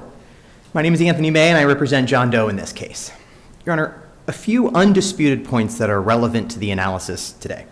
First, most CRS employees are not required to adhere to the Catholic faith. Second, as Judge Floyd pointed out, Mr. Doe was married to a man, he was hired, and he was told all dependents are covered. Third, Mr. Doe never was employed in a ministerial, representational, or religious role as defined by CRS while working for that company. CRS provided Mr. Doe dependent health benefits to his lawfully married spouse for 16 months, and they were happy to have him, but what they wanted to do was pay him differently. Title VII doesn't allow that. And Judge Wynn, you asked the question, what is the state of the law? And I would turn this court to its opinion in Billard. No federal court in the country has embraced CRS's argument, and I'm That's not true. We know that's not true anymore, right? Well, as of 2024, and all of those that have been complete outliers and are distinguishable from what we have in this case. Well, there's none that we're bound by, is what you mean. There's no Correct. Supreme That is Court case on this, and Supreme Court hasn't argued on it, and if there's another sister, well, I don't like the word sister, peer circuit, that has operated on this, we can certainly look to it for guidance because we respect our peers, but we're not bound by it. Sure. So, but Judge Quattlebaum is correct. There's a peer circuit that has gone in a different direction. That is absolutely correct. And Is there a peer circuit that has, I should know this, but I've looked at so much, I'm drawing a blank right now. Is there a peer circuit that has decided a case contrary to the Ninth Circuit's Union Gospel case? I think, as Union Gospel was just a few weeks ago, I don't think there's been an opportunity for that to happen. Beforehand? No, Okay. right, Your Honor. So the only circuit that has addressed the question that we face here has ruled it in a way different than what you're saying?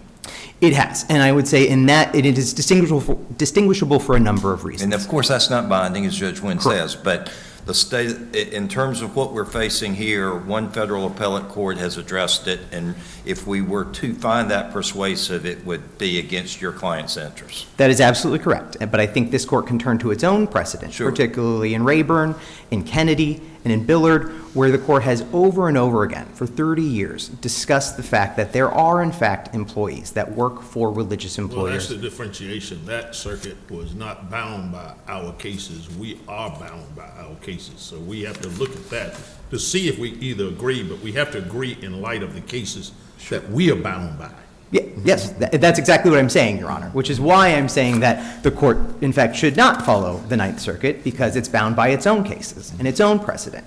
And what we have from Kennedy, from Rayburn, and from Billard is this constant reminder that there are employees that fall outside of the bounds of these constitutional protections afforded to religious employers. So, look, can I make sure I understand? I think I did this in another case. I want to, you don't deny there's a church autonomy doctrine, correct? Correct. And that when it applies, it prevents courts from scrutinizing, reviewing the decisions, actions of religious organizations that qualify? That is correct, when it applies. And it applies to in the context of actions related to ministers, as that term's defined, right? Yes, particularly in the employment context, this court has consistently said that it applies to ministerial employees. And it applies, we talked about things earlier like interchurch discipline and doctrinal things.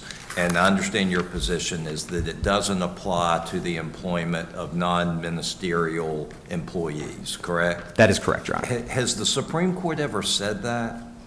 I don't believe that the Supreme Court has ever gone so far to say that, and I think what that harkens back to is this discussion in Bostock. But what the Supreme Court, and whether we call it punting, whether we call it that they just haven't addressed it, what the Supreme Court, I read Bostock to say, is that there are essentially any number of arrows in a quiver that a religious employer has at their disposal to ensure that their rights are protected. But that doesn't mean that an incidental burden on religion amounts to a violation of the First Amendment or a violation of the church autonomy doctrine. You think Bostock supports that proposition? I think that's why Bostock points to, again, he says these exemptions have been around for as long as we've had them. And it's for courts, and I think about the nature of these exemptions. They're so unique and so fact-specific based on the individual employee, the individual employer. So for the Supreme Court to carve out some sort of rule that could apply in every single employment scenario, it would, as this court is well aware, it's very difficult to do because it requires this court, without wading into the theological thicket, as CRS contends, to examine the facts of the case. Examine what are the duties of the employee, what is the mission of the organization, how does that individual's duties further that mission, is it direct, is it part of a ministerial position? All of those are facts that courts can and often do examine without wading into a theological thicket, without having to kick the case out on a church autonomy doctrine. Let me ask you a practical question about your case. Let's assume you win. The question that I have is, it strikes me it would be difficult for us to uphold an equal pay claim for damages once you apply strict scrutiny, because there's so many exceptions to that Equal Pay Act. So if we were going to rule in your favor, why would not the better course be for the damages to be awarded under the Title VII claim? Because there's no dispute about the amount of damage I think you stipulated. So why would that not be a better? In other words, avoid the equal pay. Well, and certainly this court could absolutely do that. It need not reach the equal pay claim because under Title VII we prevail. I would say, though, Your Honor, that the exemptions under the Equal Pay Act do not trigger strict scrutiny because, as this court is aware, they are neutral and generally applicable. They apply broadly to specific types of entities, and those exemptions under the Equal Pay Act all stem from the Fair Labor Standards Act. And so those were exemptions that were industry-specific exemptions that Congress felt at the time were necessary because of those types of... That's not how, that's how you argue it, but doesn't Tandon and Fulton say that's not how we look at it? We look at what's the stated purpose of the Title VII on the one hand, or the Maryland statute on the other, or the Equal Pay Act, whichever act, and what's the purpose of it?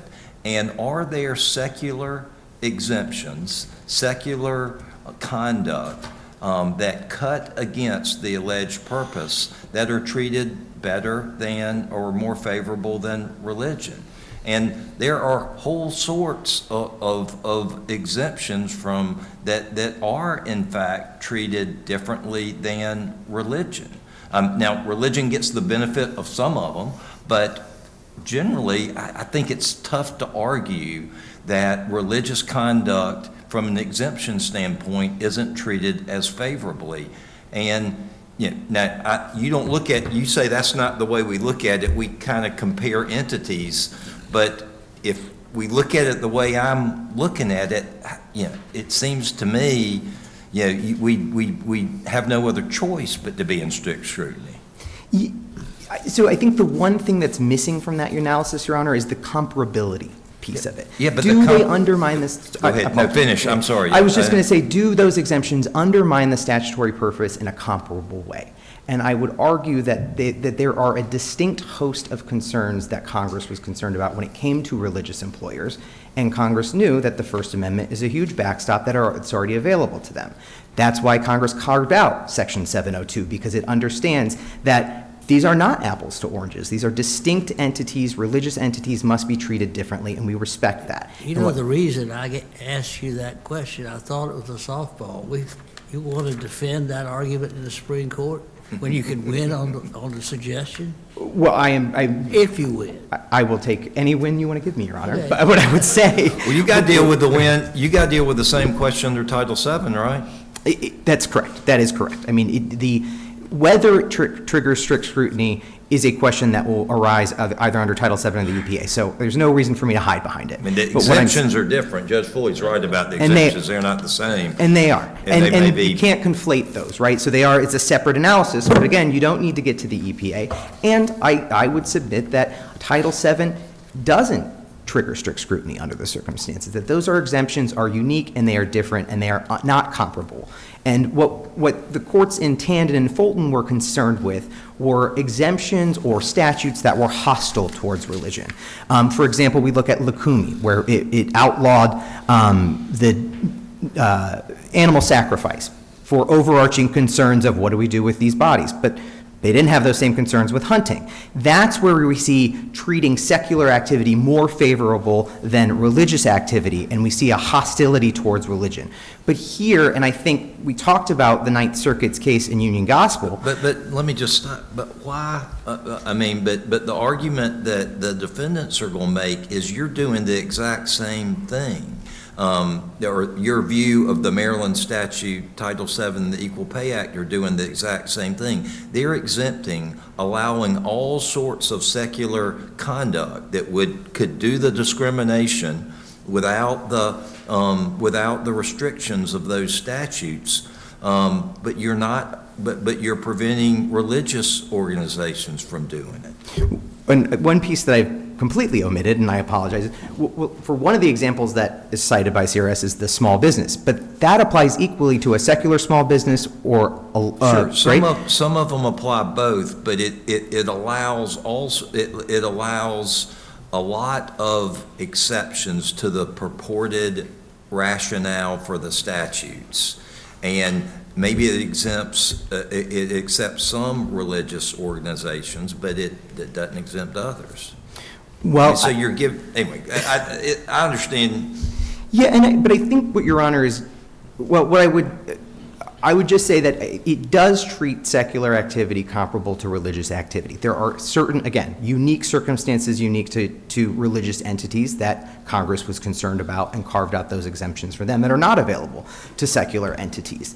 But I want to go back and look at, on this point though, we've talked about the Ninth Circuit just 5 days ago, on March 12th, Olympus Spa versus Armstrong, and that's a case that deals with the Washington law against discrimination. It's applied to in this case, it was a public accommodation case, but the same arguments on free expression were made, and what the court said, finding that WLAD's exemptions are neutral and generally applicable, that said even a charitable reading that these exemptions, all they do is impose an incidental burden on religious expression. They apply to entities, not individuals. It doesn't create a mechanism for individualized exceptions like we saw in Fulton, where we have one sort of government employee being the arbiter of having the sole discretion to decide whether or not an exemption applies or not. Here, these are mandatory exemptions that apply when they apply. But that doesn't mean, Your Honors, that when every arrow is pulled from the quiver and they fail, that means that this court should rewrite the law and say that, well, if a religious employer isn't covered by any of these exemptions, then we should expand church autonomy and say that if a religious employer says this is a religiously motivated decision, then we can't touch it. That's inconsistent with a number of principles, Your Honor, and I would start you all with, there's been a lot of talk about what are the wide-ranging impacts of this. Well, consider this court's opinion in Dole versus Shenandoah Valley. very similar to the Ninth Circuit's decision in EEOC versus Fremont School, where the challenged action there was the employer didn't want to provide health benefits to a woman based on a biblical belief that men are the head of the household. Courts find that that is inappropriate, that violates secular laws, and while it's a religiously motivated decision, it doesn't mean that it complies with secular laws, and courts are allowed to step in, and that at best has some sort of incidental burden, but not a substantial burden. And so, particularly bringing that to this case, where you've got an employer that says, we hire people of all walks of life, of all faiths, that means that we understand that we're going to hire certain types of people. What it doesn't mean is that you can then decide that you can create a subclass of employees, that you can compensate them differently, and it doesn't just start with health benefits. It could be any sort of determination that we decide we're not going to pay you as much because on the basis of sex, we decide we're not going to give you a promotion on the basis of race. There are just any number of kind of tentacles, permutations that this court was expressly concerned about in Billard, and those concerns remain. And so that is the danger of what could happen. If a court were The to danger could be, I mean, I think that, I hear you. The flip side of it is, you know, the CSR, I'm getting it backwards, I'm sorry. But, I mean, they could have had a policy that precludes hiring in the first place, under their view of the law. And so, you know, and that's what we had the last case, as you know, it would prohibit hiring altogether. So it's kind of interesting. Does the fact that they have, in a sense, a less strict policy, you know, kind of work against them in some way? You know, it seems to me you're saying it kind of does, because they're okay with hiring, you know, gay employees. They, you know, they don't really have as much of a burden when you get to the point for them that becomes, you know, their kind of their Rubicon. And yeah, anyway, that seems odd that you know, you're going to say their burden's less because their line's different than another organization. I would say that perhaps, and if they had a position, maybe that takes us more into the 702 co-religionist territory. But when we're talking about employees, and this is why the court should look at all of those factors, including the job duties of the employee themselves.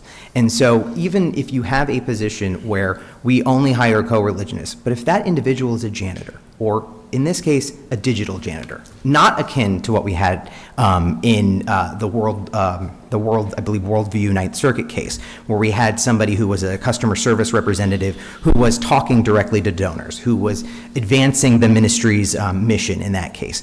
We have an individual who helped maintain a database. He cleaned it up, he trained people how to use it, he didn't forward face, he didn't interact with donors, he did none of those things. And so while Your Honor is correct that perhaps there is some sort of difference in the burden when we're looking at it, we've got to look at all of these factors under the totality of the circumstances. And looking under the totality of the circumstances, as this court does all of the time in a variety of tests. And the Supreme Court very recently, in 2023, 9-0, approved another religious test under Title VII when it talked about religious exemptions and said that the courts can and do look at those factors without wading into the theological thicket and without creating some sort of mechanism for individualized exemptions. All right, let's Thank hear you. from your co-counsel. Sounds like you, unless you want to argue this part too. I am done. Thank you very much. Thank you very much.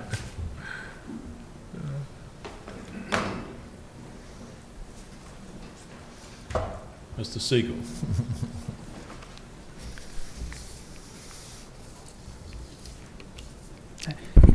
Thank you, Your Honors. May it please the Court, because I have only 3 minutes, I'd like just to focus on making 2 points responsive to arguments from Your Honors and questions from Your Honor. You got a full 20 minutes coming up, I think, in the next case there, so. And that too, Your Honor. So the first point I'd like to make is that I think the questions and answers in this case and the prior case underscore the dangers inherent in adopting a broad view of the church autonomy doctrine such that it would protect any decision made by a religious employer as long as it is made for a religious reason, or as some of the briefs say, rooted in religious belief. For instance, as Your Honor's questions reflected, it's not clear that there's an administrable line as to the definition of church. That is, what entity exactly is entitled to invoke the church autonomy doctrine. In addition, there's been a fair amount of back and forth about the question of pretext. To what extent is an inquiry into pretext permissible? What kind of inquiry might that be? It seems to me that on one hand, you have a robust inquiry into pretext that I suspect religious organizations would be deeply uncomfortable with. On the other hand, you have deference, blind deference to the stated religious motivations for a decision that I think would implicate some of the very serious concerns that Judge Wynn, Your Honor, articulated in some of your questioning earlier. The second point I'd like to make, just very quickly, I see I have 1 minute left, is on this question of neutrality and general applicability. And I want to kind of reframe the argument a little bit in line with the language that Tandon itself used. Tandon asked whether a statute treats any comparable secular activity more favorably than religious exercise. And what it pointed to was activities like nail salons or hair salons, I can't remember which, movie theaters. The exceptions in MFIPA are not for activities that are secular. They're for activities that can be either secular or religious. And that's true whether you're talking about private clubs, which the IRS recognizes expressly can be either one, or any of the various other. But there is a simple solution to this whole problem. These churches can use labor or volunteer labor or pay just members of their denomination and church. And then they got absolute control over them, don't they? Well, I'm not sure it's right, Your Honor, that a church could, as a constitutional matter, in fact, our position is very much not right. So let me phrase it a little tighter. Oh, of course. You have a church, it's 10,000 members, they got all the talent in the world. The only people they hire and use, either voluntarily or for pay, are their membership. If they do that, there's not a thing we can do to any one of those, to the pay issue, the national origin, anything, can we?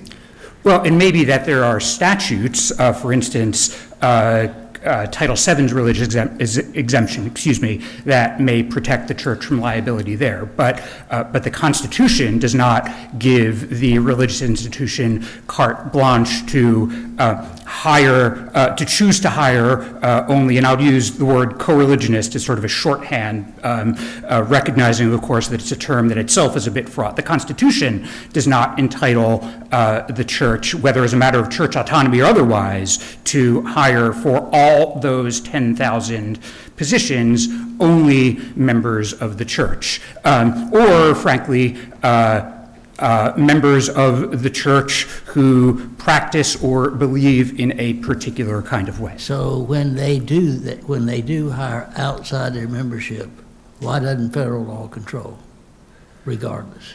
Well, if I understand Your Honor's question correctly, in the Title VII inquiry, or if it's a claim under Title VII, you would have to ask whether the organization and the conduct at issue fell within the religious exemption.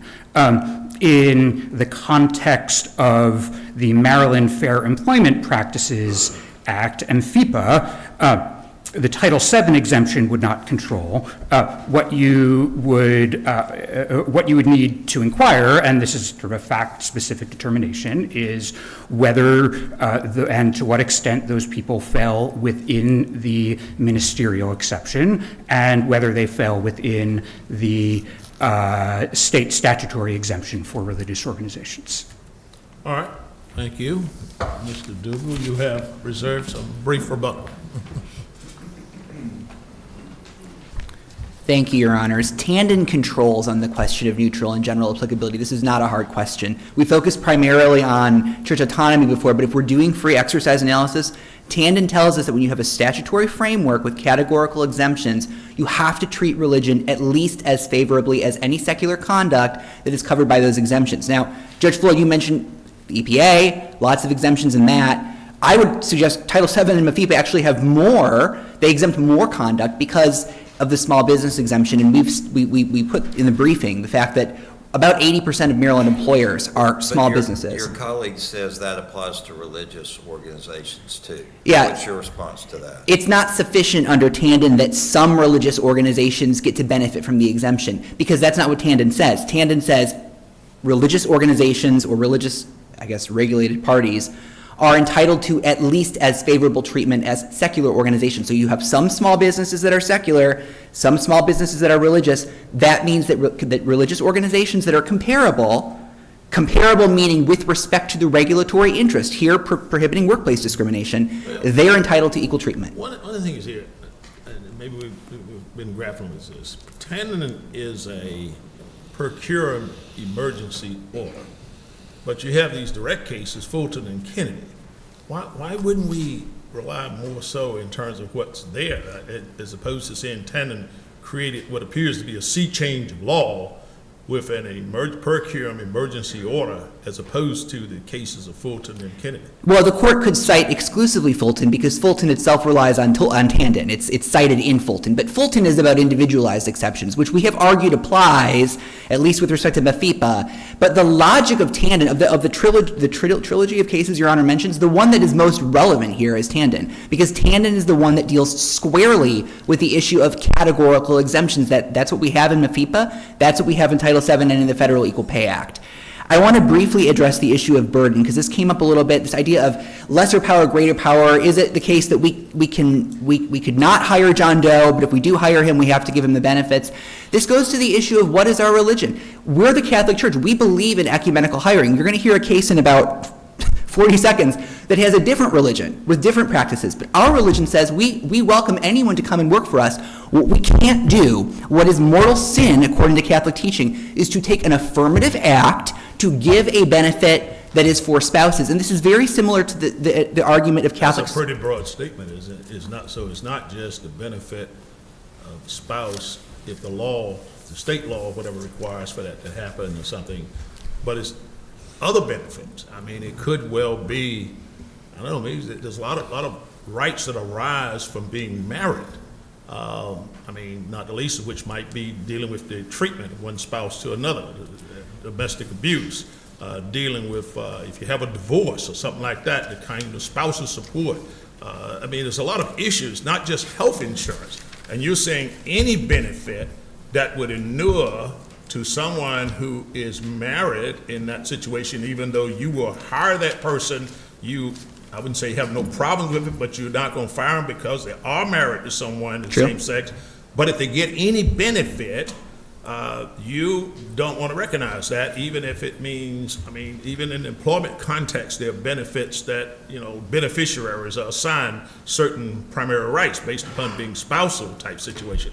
It seems inconsistent. I mean, if you were against, an individual in this situation being married, you just wouldn't hire them.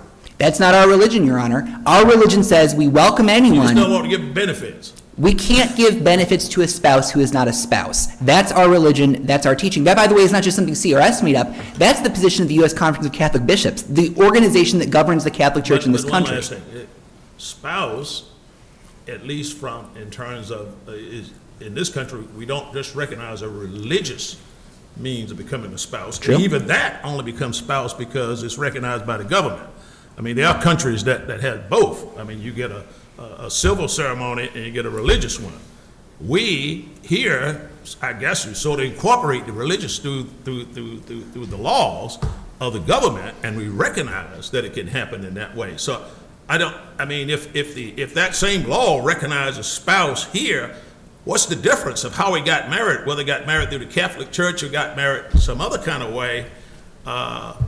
Because they in, would do it. because in our creed, as we stand before God, we can't give these benefits because that is mortal sin. This is exactly why the church autonomy doctrine applies here. This very colloquy, Your Honor, the court can't resolve this question. This is a religious issue. This is reserved to the church. I won't get into that in terms of whether you can give a benefit to someone in this instance because of your belief, even though you can recognize they exist. So I won't go there, but we'll leave it at that. It's a tough question. All right, well, we got another case coming up, and what we're going to do, well, first of all, thank all of you for your wonderful arguments. This is very helpful to the court.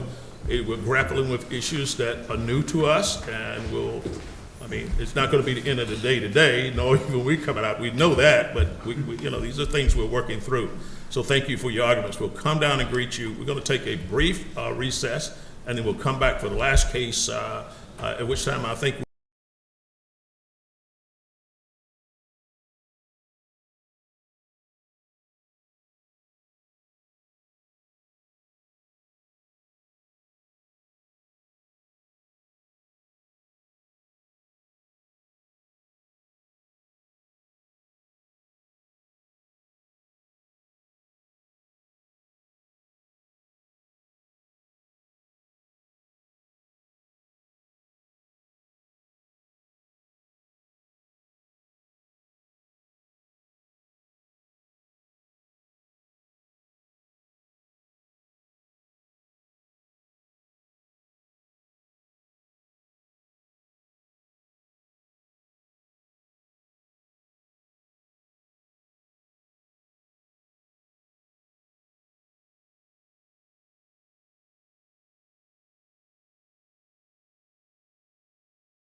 Please be seated. All right, we'll take our last case of the day, General Conference of the Seventh-day Adventists versus Cleveland Horton. And we will hear from Mr. Baxter, who is counsel for General Conference.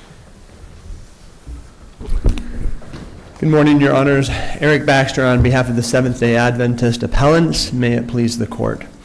The rule that the church seeks here is the long-standing equilibrium that has existed for 60 years, striking a balance between the rights of religious organizations and protecting employees against unlawful discrimination.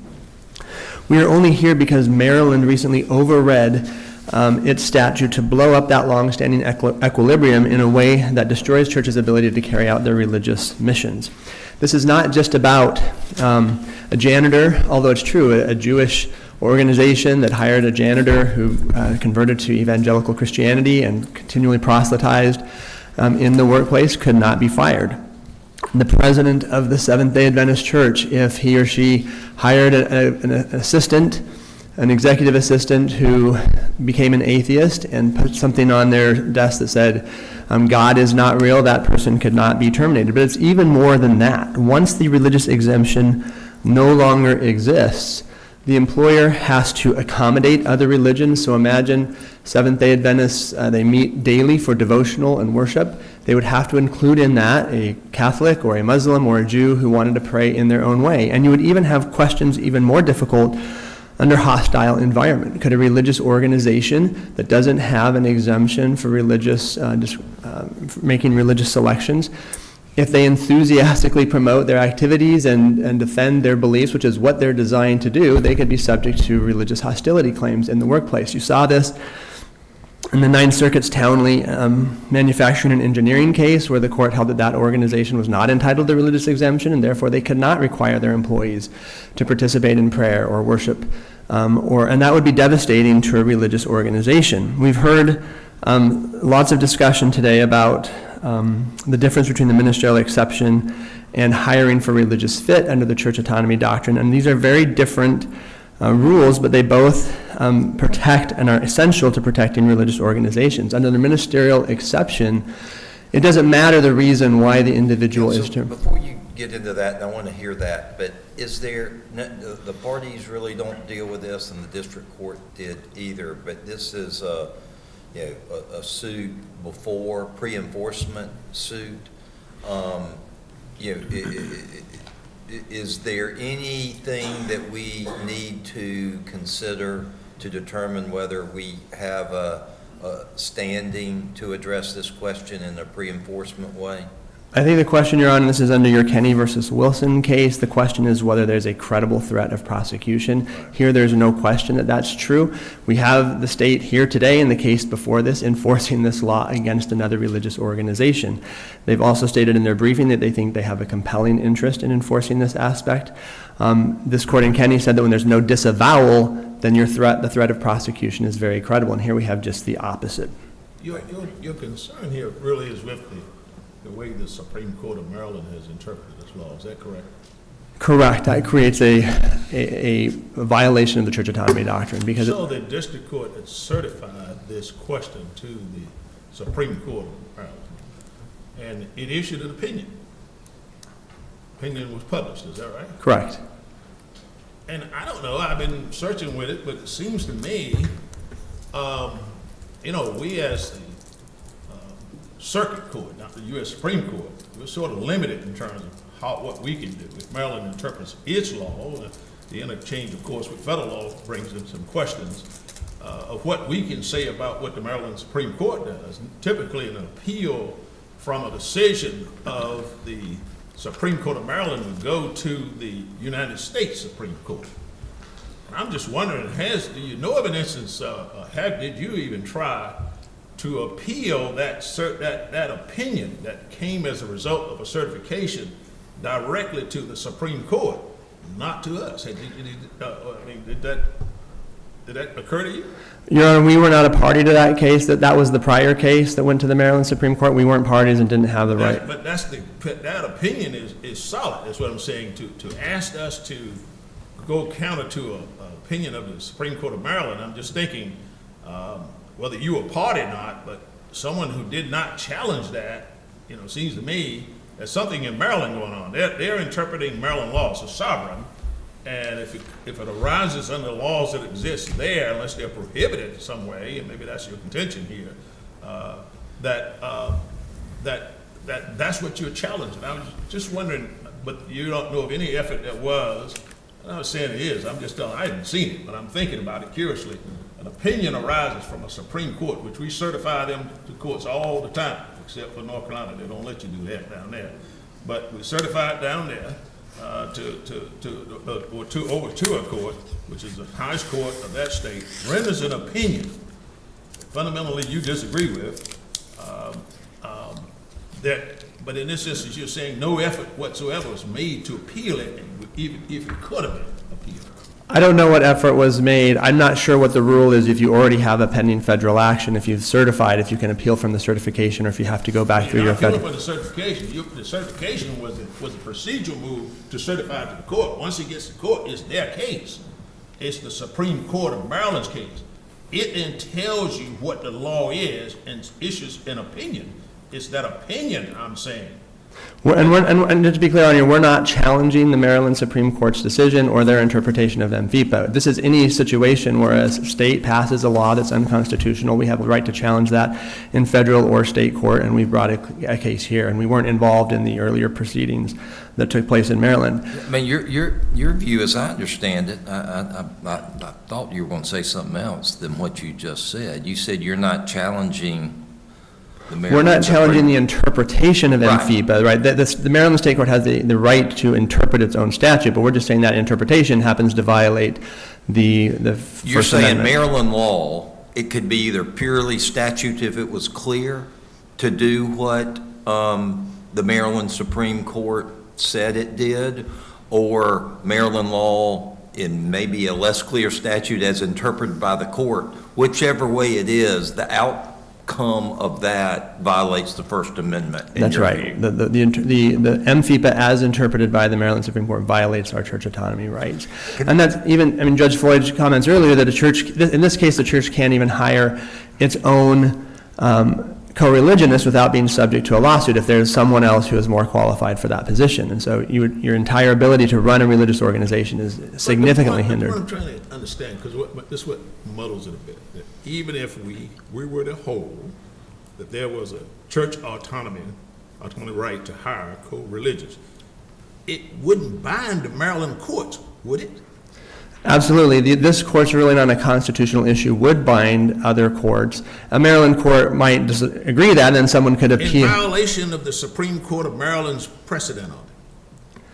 This court's interpretation, I'll modify my statement a little bit. This court, I understand it would bind federal type, maybe this courts or whatever, but Maryland? Again, we're not asking. Maryland's Supreme Court has spoken on this, and we don't typically tell the Maryland Supreme Court we don't have that authority to reverse or to go against it. You say it's the interpretation, but it sounds like to me it's the same thing we're talking here. That you want to be able to say, for us to come in and say, okay, the church autonomy right to hire co-religions exists. That binds Maryland, even though the Supreme Court said something different. This court's ruling wouldn't be binding on Maryland, but it would be binding. It would create a right for a protection for the religious organization to engage in religious hiring. It's just like if Maryland passed a law right now that said no church can hire a co-religionist. That's a legislative decision by Maryland, but that decision can be challenged in federal or state court because the church wants to protect its right. Now, you say if Maryland passed a law, you mean a legislative law goes and it says that you can challenge that. Correct. But what if that law is appealed or taken up to the Maryland Supreme Court? It renders a decision on that law. You saying that can be appealed to us? No, I'm not saying it can be appealed. That would create, just like it would between two circuits, a conflict between a Maryland Supreme Court and a federal circuit court. Really not a conflict. Maryland tells you what Maryland's law is. Maryland didn't address the constitutionality of the statute. It said it was saving that for another day. So the constitutional question has been unanswered. So this is like any other state statute that's unconstitutional can be challenged in federal or state court. We challenged it in federal court, and now we're here on appeal from that decision. All right, proceed. If I could return, Your Honor, to the differences between the church autonomy doctrine as applied here and the ministerial exception. Under the ministerial exception, it doesn't matter the reason why a church terminates its employer, a ministerial employee. It could be for an explicitly racist, sexist reason, and the courts have said that they won't touch those decisions. So that's a very strong protection that applies to a very small number of employees who have ministerial status. We're talking about a very very narrow protection that applies to a broader number of people in a very limited number of circumstances. You can really think about these as three categories of cases. Most of the time, most cases fall under a situation where the church terminates someone for employment for a non-religious reason, poor performance, poor personality fit, tardiness, financial reasons, and the individual asserts a claim of discrimination. In that case, that case can go to a trial. The plaintiff has the burden of showing that the non-discriminatory reason is pretextual. And that's the vast majority of cases. In all of those cases, the church or religious organization is subject to the full scope of MFIPA. The second category is where the church asserts a religious reason for the employment decision, and the employee asserts a discriminatory reason that has no religious basis. It was because of my race. It was because of my sex. Those cases are treated the exact same way. The plaintiff has the burden of showing that the religious reason asserted is pretextual, and only if the church can prevail in showing that it has a non-pretextual, sincere religious reason for the termination can the church prevail. Now we're talking, and here under Maryland law, even those situations, the church can't even bring a claim, because if it asserts a religious reason for the termination, that itself is a violation of MFIPA, and plaintiff could go down and amend their complaint and have it conceded. Look at pretextual? Excuse me, Your Honors. Yes, absolutely. And that's a major difference between the ministerial exception and these cases, because here the plaintiff can always show that the religious reason asserted is non-sincere or pretextual. Did Liberty argue that opposite? I believe that's what I heard them say, and I think that's incorrect. Where's the source? But I want to hear if you will, Judge, because and that's the benefit of all us being in the courtroom. You were here, you heard that argument, and it was, so it's different. Explain to me the difference there. Yeah, this is the standard that's existed for the last 60, forever, under Title VII, under state analogs. Religious organizations, the religious exemption only applies if they assert a sincere, non-pretextual religious reason. The plaintiff always has the opportunity to come in and say it's either not sincere or that it's pretextual. There are other people who did the exact same thing I did and they weren't terminated. That would be a pretextual reason. That's why this protection is much narrower in that respect than the ministerial exception. It applies to more people, but... Let me ask you this question about excessive entanglement. Can you point to me a case where excessive entanglement is a standalone cause of action, and as a follow-up while you're doing it, how does the excessive entanglement claim differ from your church autonomy claim? So I'll hit that one first. I think they approach the same issues from different perspectives. The court has held that the church autonomy doctrine is rooted in both the free exercise and the establishment clauses.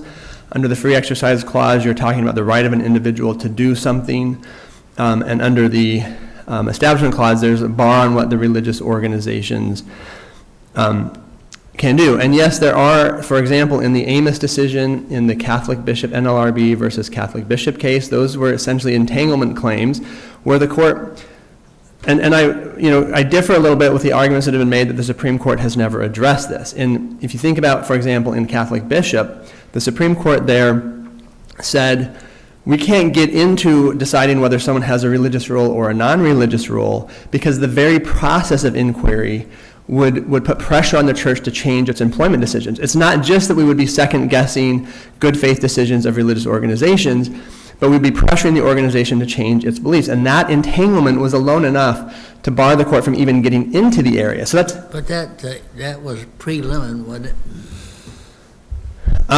We don't have that excessive entanglement. Lemon's essentially faded away. So my specific question is, I think you brought an independent action for excessive entanglement, and I'd like to know what your authority for that is. Yeah, again, I would point to, entanglement has been a concern under the Constitution since the beginning. We cited the Barclay article.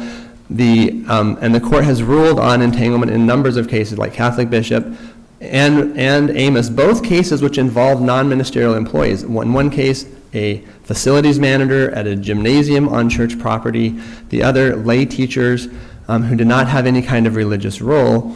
And the court's concerns was entanglement, and that's even better than if you just had one decision directly saying, we can't get involved in this individual employee's decision or employment decision, because the Supreme Court has said this whole area, you can't even get into it without pressuring the religious organization to change its religious beliefs. So do I understand you, counsel, to be, entanglement is a word that, are you using it as another way of articulating the church autonomy doctrine?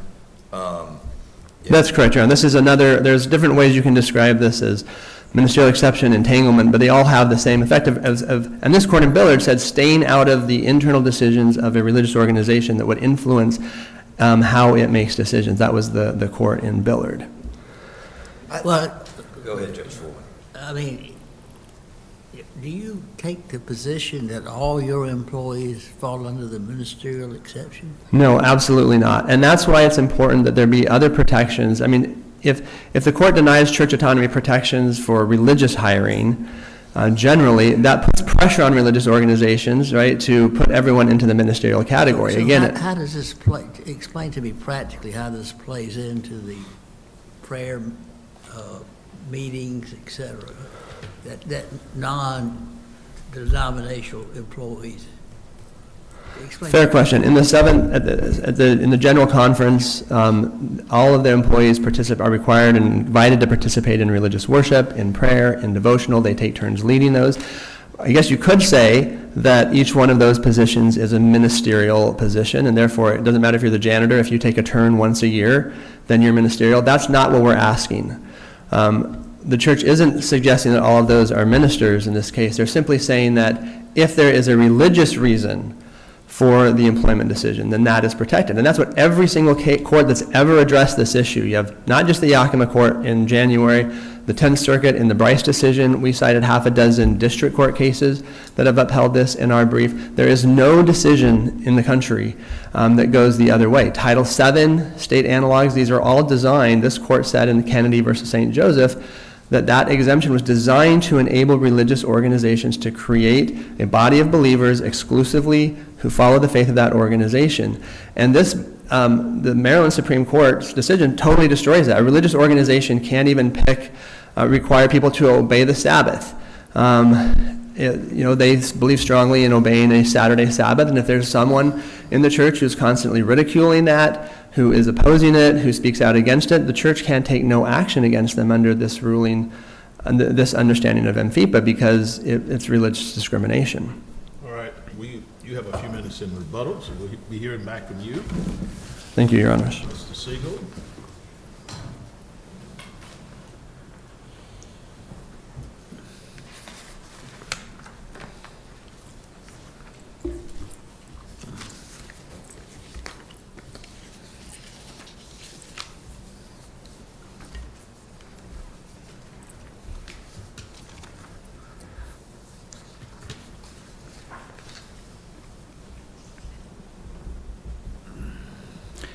Thank you, Your Honors. May it please the Court. The ministerial exception protects religious organizations from liability for employment decisions with respect to people who perform vital religious duties or play certain key roles. And that exception is broad. Speak first on the standing issue that might be here. First,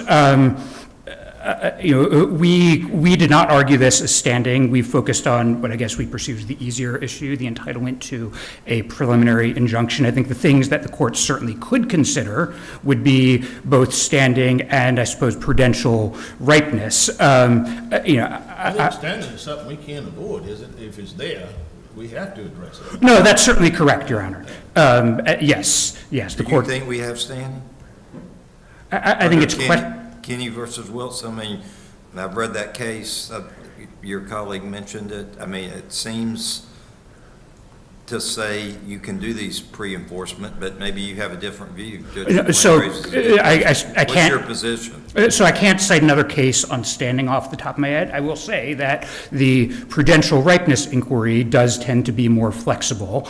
In that regard, obviously the court has been struggling with a lot of these issues all morning. I would respectfully disagree with my friend on the other side that you can draw any inference from the fact that when sued over the constitutionality of our own statute, we are making arguments to defend the constitutionality of that statute. But however one plays, whatever doctrinal framework one places these circumstances within, the facts here are that there has been no threat of enforcement to which the plaintiffs have pointed. In addition, the plaintiffs have not claimed to have been chilled in their conduct in any way by the Maryland statute. Excuse me. And quite the contrary, the plaintiffs have affirmatively pleaded that despite what they view as the unconstitutional nature of the Maryland Fair Employment Practices Act and its application to their activities, they've affirmatively pleaded that they are continuing to engage in exactly the conduct that they believe is constitutionally protected. Again, like in these circumstances, we've argued it as a reason to affirm the denial of the preliminary injunction on other grounds, but certainly the court could just as easily view these circumstances I think it's probably easier in the prudential ripeness light, but also perhaps in the standing light. What do we do with union gospel? So a couple points regarding union gospel. First is that union gospel would not support the reversal, the denial of a preliminary injunction for some of the same reasons I've just mentioned, and those are summarized in our 28J response on union gospel. In union gospel, the plaintiffs actually were chilled in their conduct. Not only that, but there was a history of comparable enforcement efforts. But also, I would respectfully submit that union gospel is just wrong. The Supreme Court has addressed the ministerial exception twice, and you're correct, Your Honors, that it has not come out and said affirmatively in the employment area, it's the ministerial exception or go home. But it is very difficult, I think, to square the care with which the Supreme Court considered and defined the contours of the ministerial exception with the notion that there's actually another exception that, in fact, is massive and would largely, if not entirely, subsume the ministerial exception that's out there and that the court just wasn't talking about. And indeed, in the Hosanna-Tabor case, there's been a distinction drawn between, well, the ministerial exception protects you regardless of the reason, while their view of the church autonomy doctrine protects a religious employer only when the decision is made for a religious reason. In Hosanna-Tabor, the court's own opinion recites that the firing was made for a religious reason, namely the employer objected to the fact that the employee had undertaken certain non-religious modes of dispute resolution. And then this court's decisions in a series of cases as well. Certainly this court has not had occasion to address the particular issues raised by this case head on. But I just point the court to, for instance, the EEOC versus Roman Catholic Diocese of Raleigh decision, where the court equates ministerial exception with a spiritual function, and has said, right, where no spiritual function is involved, the First Amendment does not stay the application of a generally applicable law, such as Title VII, to the religious employer, unless Congress so provides. As you pointed out, obviously you disagree with Union Gospel, but that district judge said that that law out there is similar to the MEPA law here, that it put non-religious organizations on unequal footing with religious entities. Is that approach consistent with Fulton's free exercise? So I believe Your Honor is referring to the district court decision. Right. No, I actually do not think that that district court's opinion is consistent with the free exercise principles of neutrality and general applicability that the Supreme Court has articulated. And where the district court in Union Gospel went wrong, I think, is it overlooked that in order for strict scrutiny to be triggered, the law has to treat a comparable secular activity more favorably than religious exercise. And again, in Tandon, there are activities such as movie theaters, hair salons, but employment by a small religious entity, which, as I recall, is the particular exception on which the Union Gospel District Court was focused. That's not secular activity. That's activity that can be secular or religious. So you don't even get to this question of comparability under Tandon. And this approach is actually quite consistent with this court's recent decision in Kim versus Board of Education of Howard County, where there was a similar free exercise challenge raised under Tandon and Fulton, and this court didn't even get to the question of comparability. It said, Maryland's law makes no distinction between religious and secular.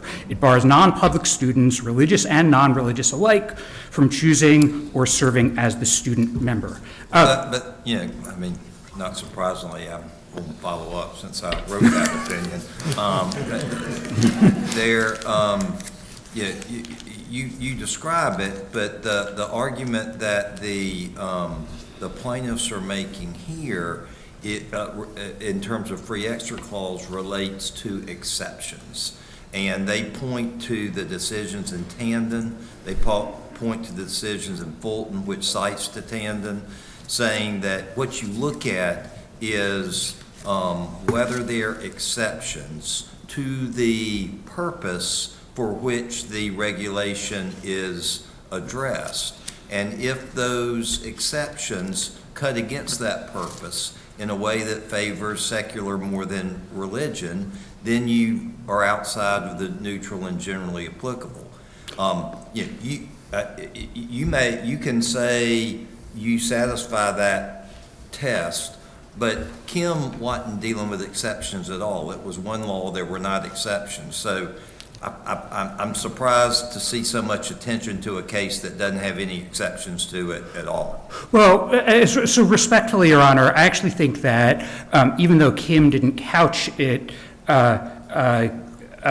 it was talking about in terms of exceptions, it is analytically the same as the kinds of carve-outs that are at issue here, right? All statutes draw lines between what's prohibited and what's permitted, and sometimes things fall on one side of the line, and sometimes things fall on the other side of the line. And I think the logic of treating exceptions that can just as easily and quite reasonably apply to both secular and religious activity as potentially triggering strict scrutiny or even any kind of comparability analysis under Tandon is that anytime you've got a line dividing permissible conduct and impermissible conduct, as long as you can find like some some secular entity that happens to fall on the permissible side of the line, then it's very likely that you're going to at least have to undergo sort of a full analysis to make sure that that it's permissible to apply the statute to religious exercise as well. There was some discussion in the briefing about denominational discrimination. Is that really an issue here? No, I don't think it's an issue here, Your Honor. To begin, I'll just say as a procedural matter, my friends on the other side did not raise it as a basis for seeking a preliminary injunction. But on the merits, it's just not implicated by the Maryland Fair Employment Practices Act. It's not at all clear even what denominations might be favored by either the way in which the statute articulates the religious exemption or even the manner in which the Maryland Supreme Court has articulated the religious exemption.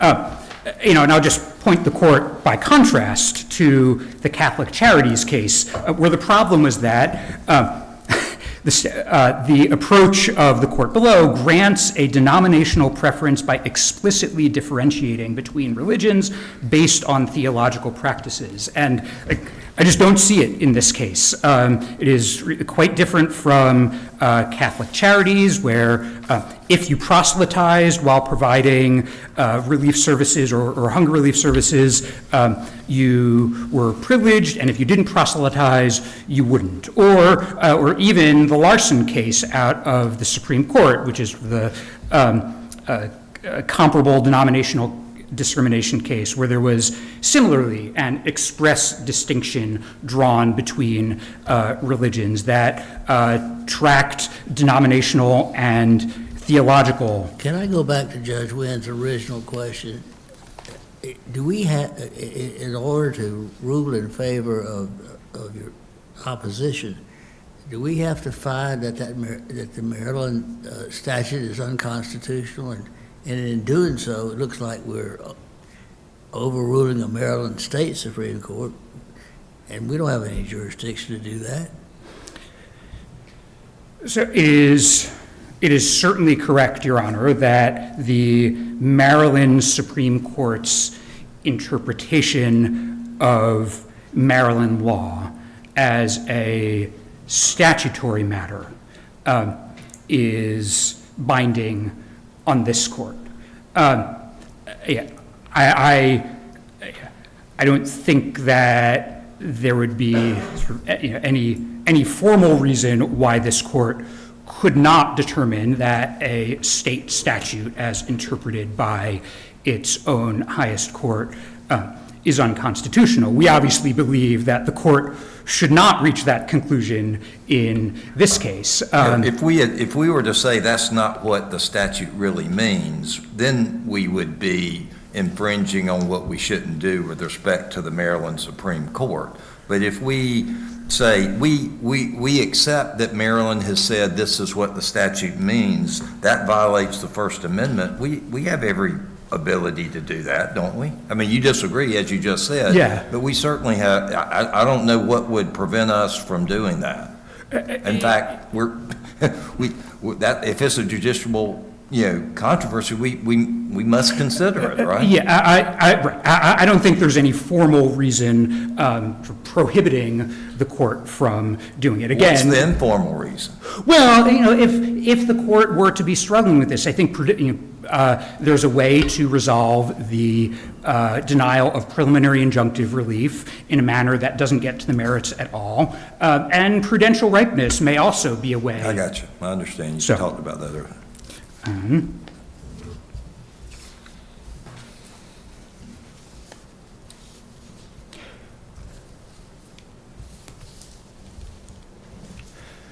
So I just want to go back to the church autonomy doctrine and the ministerial exception. As I've said, both the Supreme Court, in my view, the Supreme Court's decisions and this Court's decisions are not compatible with the broad view of the exception that my friend, of the doctrine that my friends on the other side take. But also, I just want to highlight that this really does make sense, that is drawing this line around the ministerial exception as the manifestation of church autonomy in the employment context is a sensible one.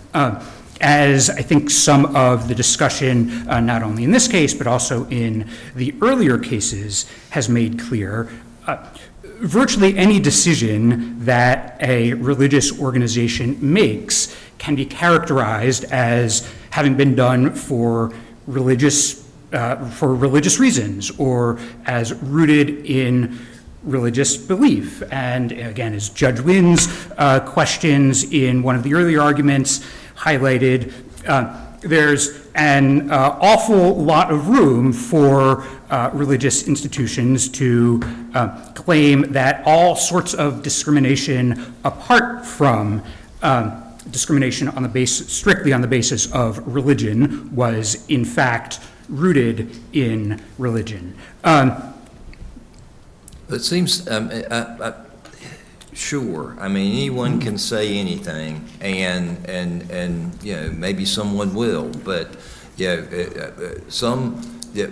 one litigant here said there was no limiting principle other than a religious decision.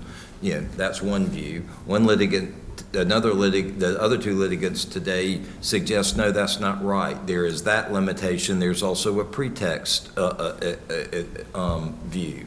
And so, you know, sure, someone can say whatever, but I mean, this isn't just some view. I mean, you're kind of, I mean,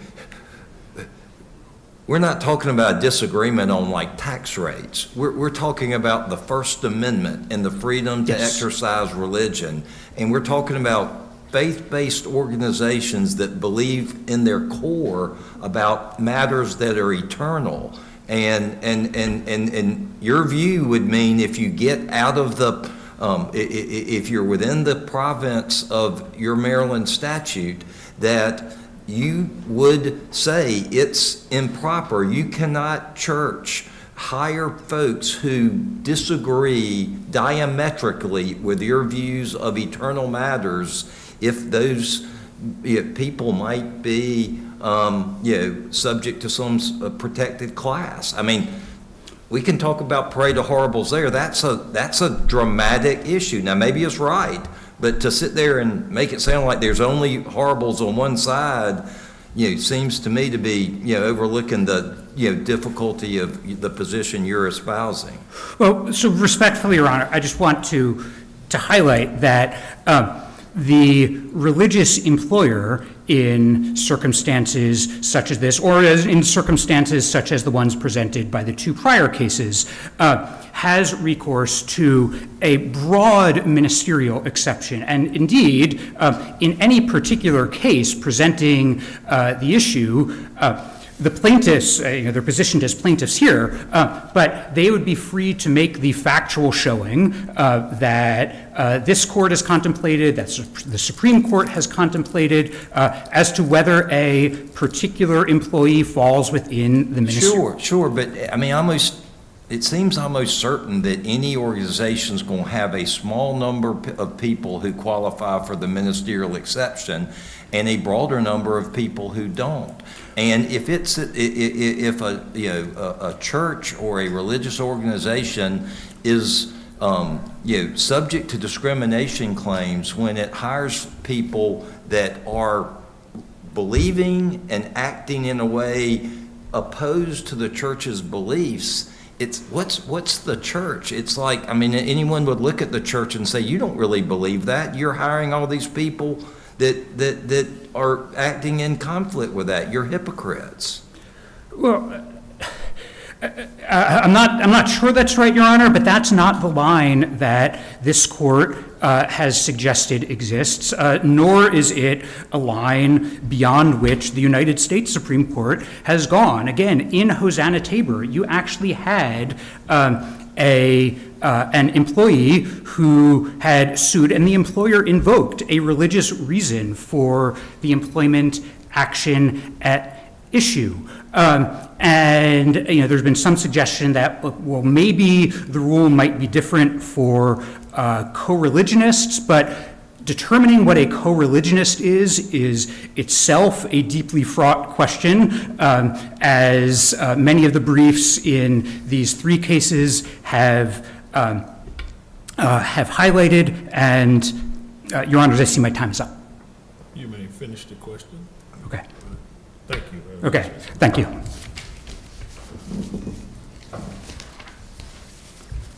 Okay. We'll have a brief rebuttal, Mr. Baxter. Thank you, Your Honors. If I could just quickly hit standing, it's prudential ripeness is nothing that the state has ever raised before. They've admitted here, they could have sat by in the Doe case and just watched it happen. They intervened to enforce their own law. There doesn't have to be a chill if this court looks at the Kenny or Cooksey case, which is at 721 F. 3rd 226. You can have a chill or a credible threat of enforcement, and here we have that without question. And even if you have to have chill, it's an objective chill. And the church is today currently taking on potential liability. Every hiring decision, it's making hiring decisions every week, potentially liable for those if MFIPA the interpretation is not unconstitutional. I thought I heard on church autonomy, my friend on the other side say that they don't think it's min-X or go home. Well, if there's something more than min-X, what is it? They haven't identified that. We're asking this court to uphold the status quo that's been upheld in it's applied in every jurisdiction around the country.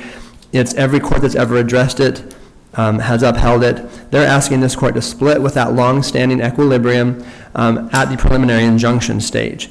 And they also cite cases like the Raleigh decision, talking about the First Amendment has no application where there's no spiritual function. That's the exact line we're trying to draw here. We're only trying to protect employment decisions where there is a spiritual function.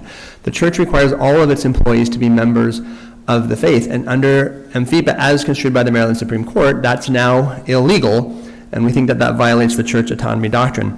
And it's more than that, that under MFIPA, the courts can go in with every employment decision and ask questions like, is the person doing work that's core to the mission of the church? Is it one or more steps removed from doing that work? These questions are highly entangling in the church's work.